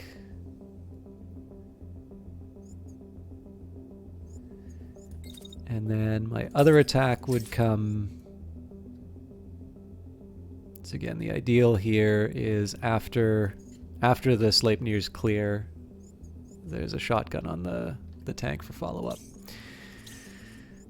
Okay, so everybody hates the Hermes. The good news is that the Hermes is actually in a position to be able to do some shots before they're under too much threat. Oh, wait a minute. I gotta cool down. That's probably why they're taking so long to get the shots off. Clever. Okay. Changed my mind.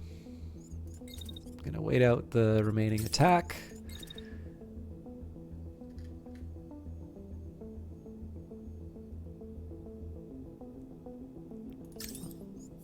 Okay, so I just gotta work out the timing on this. So, missile fires.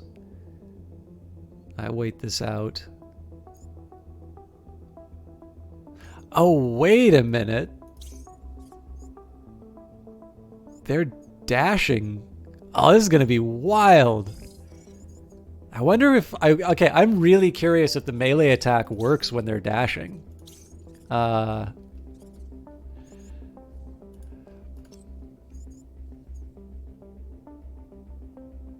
So yeah, I mean, at this point, I think the missile's already on its way to me, so I could try for... Yeah, that's not happening.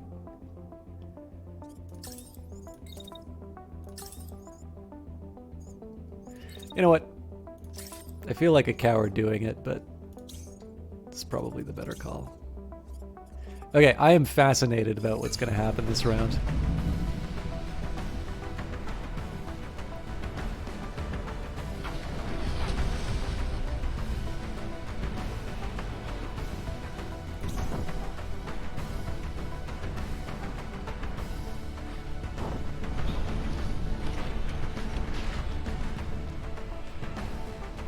Okay, just hit the barrier, so that's not too bad.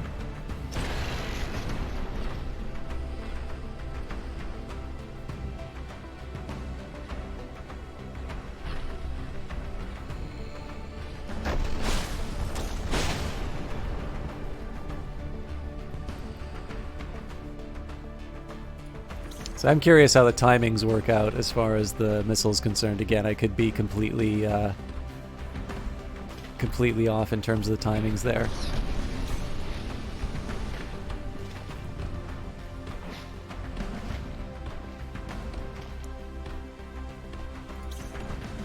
Alright, I don't know what I think I'm attacking right now, but... Alright, they're starting their dash. Okay, it does count if he's mid-dash. That is very, very useful information. Okay, so I'm running... Actually, the timing on that was not too bad. So we should start our dash now, normally when this thing would be bonking us on the head. Oh, unless the thing totally whiffed. Ah, no. It's still okay. I should get out of the way of it, though. Okay. So, this guy is inactive. This guy is about to surrender, so we don't need to keep being a jerk, although we are still finishing the... We are still finishing the shots, and this guy still wants to fight. So in this case here, I think the best thing to do is just fire the shotgun as early as possible, ideally preventing him from getting the missile off. I'm going to move slightly to the side just so that I give my other guy a clear shot. I mean, maybe I can get away moving back here. How much time does that really leave me, though? It's worth it. Okay, but again, it's not my only tool available.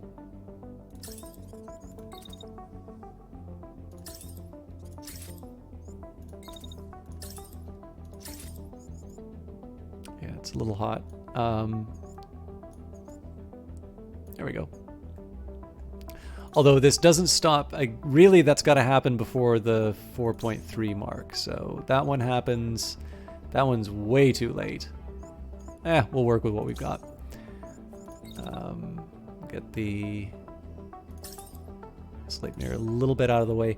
I'm a little worried about the angles on some of this stuff. All right. Let's see how it goes. Okay, so surrender's fine. Okay, right arm's down, so this is really bullying at this point, but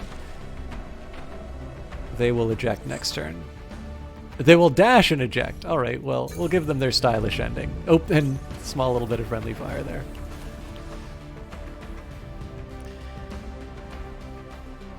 All right, the people are saved. All hostiles eliminated, site under control.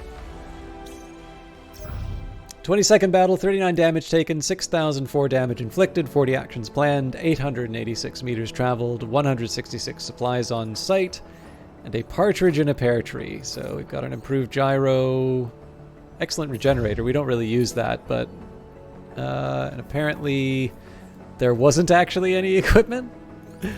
We'll salvage it anyway. But I think I will run out the time on this. I think that is probably it for tonight. Oh, hello. Is it Chisette 5? I'm actually just wrapping up today. I appreciate you stopping. I appreciate you stopping by. I'm sorry I'm leaving. I'm actually already an hour over. But I wasn't originally going to stream today, so these things balance out. I really like this game. I am a bit sorry that it's taking me so long to go through districts, but the convoys have really got some teeth on them now. So here's where I think we will...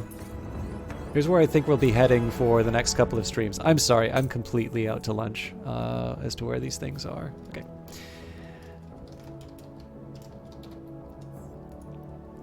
So the plan I'm currently thinking right now. So it's worth remembering. This is the first. Playthrough from when we were given the promo key for this game.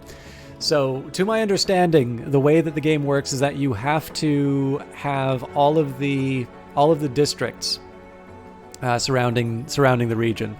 So as you can see, we've been spending a lot of time in other regions, but this is the point where we're actually going to be moving towards what might be the end game. I still have the question in terms of what all these other harder districts are for if the main goal is the capital district. But again, this game is still in development, and it's very clear that there are a lot of plans for it. So I suspect that will become a little bit more clear as it goes on. And it might be that, we have your princess is in another castle scenario once we do make it to the capital district. But the plan is, we'll move into Stygut. That's pretty much, that's kind of a no-brainer going from 11 to 12. Admittedly, we were in Bjorn, So I think at some point I was considering whether or not I wanted to try going from Koningsland to Krus, but it seems just as well to go from Almond into Steiget. After that, Hudvister. Again, I'm sorry if I'm pronouncing these... well, I know I'm pronouncing them horribly. I just don't know what the alternative is. It is a jump in terms of difficulty. It's 2 levels as opposed to the 1 by going into Krus, but I just don't think it makes a lot of sense for me to spend all the time maneuvering around. So we'll probably just go 1, 2, 3. They're reasonably close enough that if there is an assault that comes into Steiget, I feel like Steiget would be the most threatened by any potential assaults. But the idea here will be to just kind of clear out these 3, see what the capital fight is like.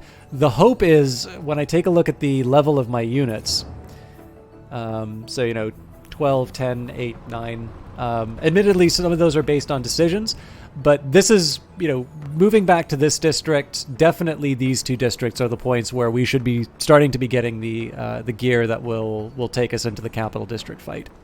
If it doesn't, well, we'll just have to rely on the fact that we're human beings that understand tactics in a way that computers don't. But all of that will be dealt with next broadcast. Thank you, everybody, for watching. Just a quick reminder that we are enjoying Arsenal 2, which introduced... We finally saw our first Ultra... Actually, we saw our first 2 ultra-heavy weapons. However, they were blown up before we could use them ourselves. You got to see the turrets. I didn't really talk about the turrets that much because I forgot what they were. Many melee and dash improvements. I really like those. Primary missile launchers are quite a threat and give me more opportunities for rocket dodging. And you, I believe, also got to see the new combat area with the bridge. So we definitely got to show off a lot of Arsenal 2 material. Actually, you know what? Here is one other thing I'm going to show you. Let me just take a minute here. For those of you that have not seen, there's a reason why I'm very excited at the prospect of beam weapons, and I figure, seeing as I'm already running a little late, I'm gonna need to show off, or sorry, I need to find somebody to host anyway. Let me bring up I think the original trailer for Phantom Brigade, and I will show you why I'm excited by that prospect.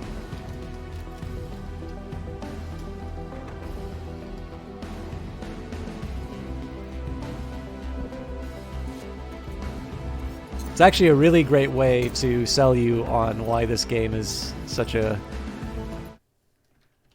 good one too. So let me just try and put the quality up as I can.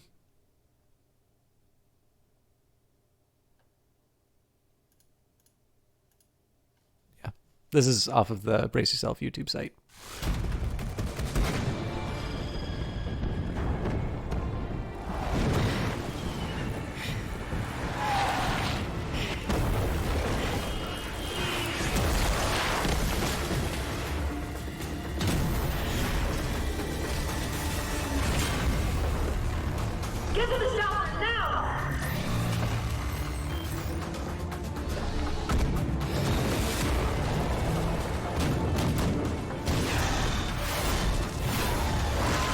I can only hold this for 5 more seconds. I only need 3, 2,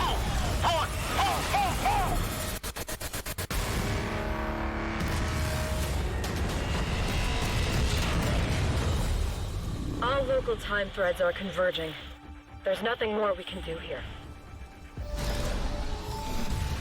Is it finally time for some shut-eye? No. Not today.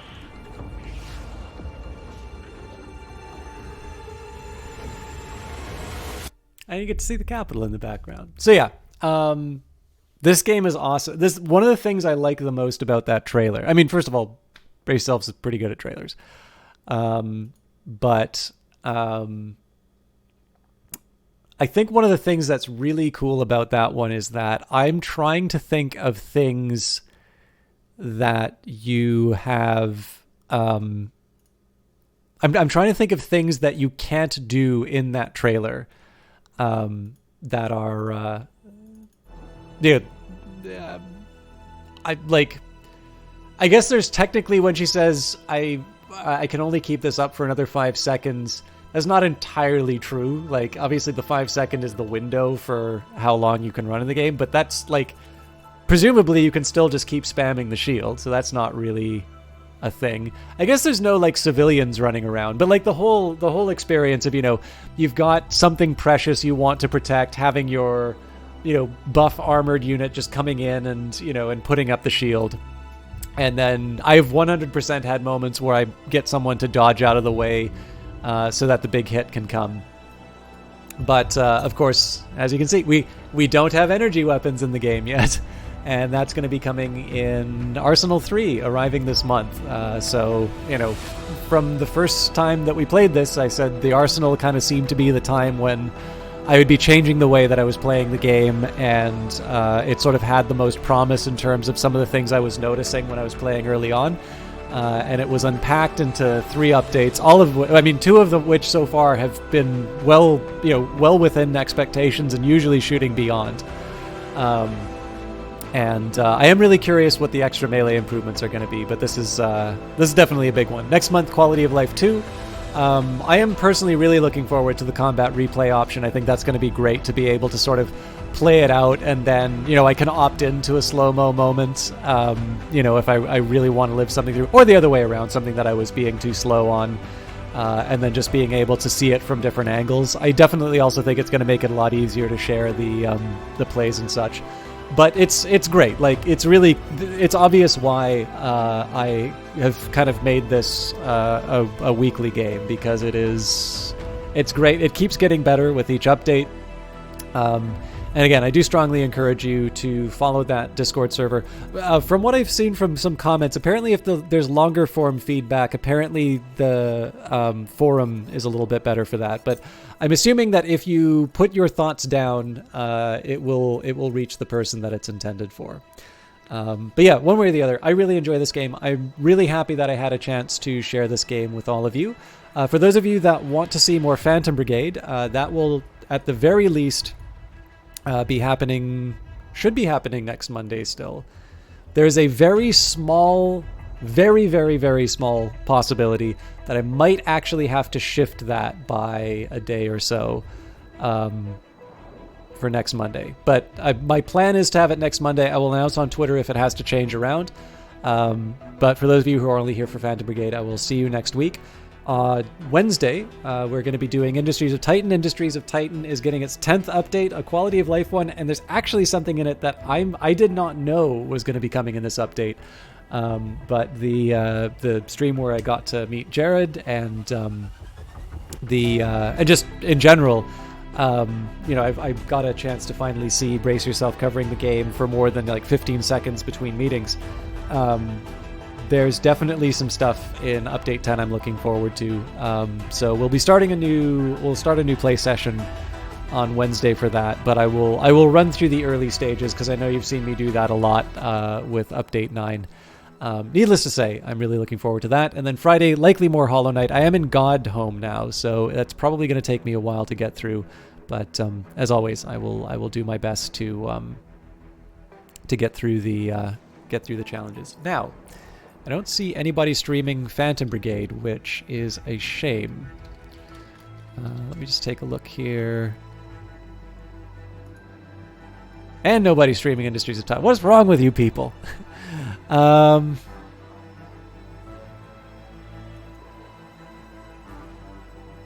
right. Night Valian is playing Yakuza 6. Sorry, one other thing. I'm going to be uploading the Elder Scrolls episode for tomorrow as well. So for those of you who like the pre-recorded stuff, I do a silly Dunmer voice for what is now Oblivion. It was Morrowind and Daggerfall before that, and Arena. But that is going to be up tomorrow at 7. Again, sorry for being so scattered. For those of you who want to hang around, Night Valian is a Brazilian streamer. He's got a very soft voice. I know quite a few of you like watching him after me, so that's why I keep hosting him. And he's trying to build up his stream, so I'd love it if you guys hang along. Feel free to be as active in his chat. And for the rest of you, I will see some of you Wednesday, some of you in a week, and some of you tomorrow. Until then, thanks for watching.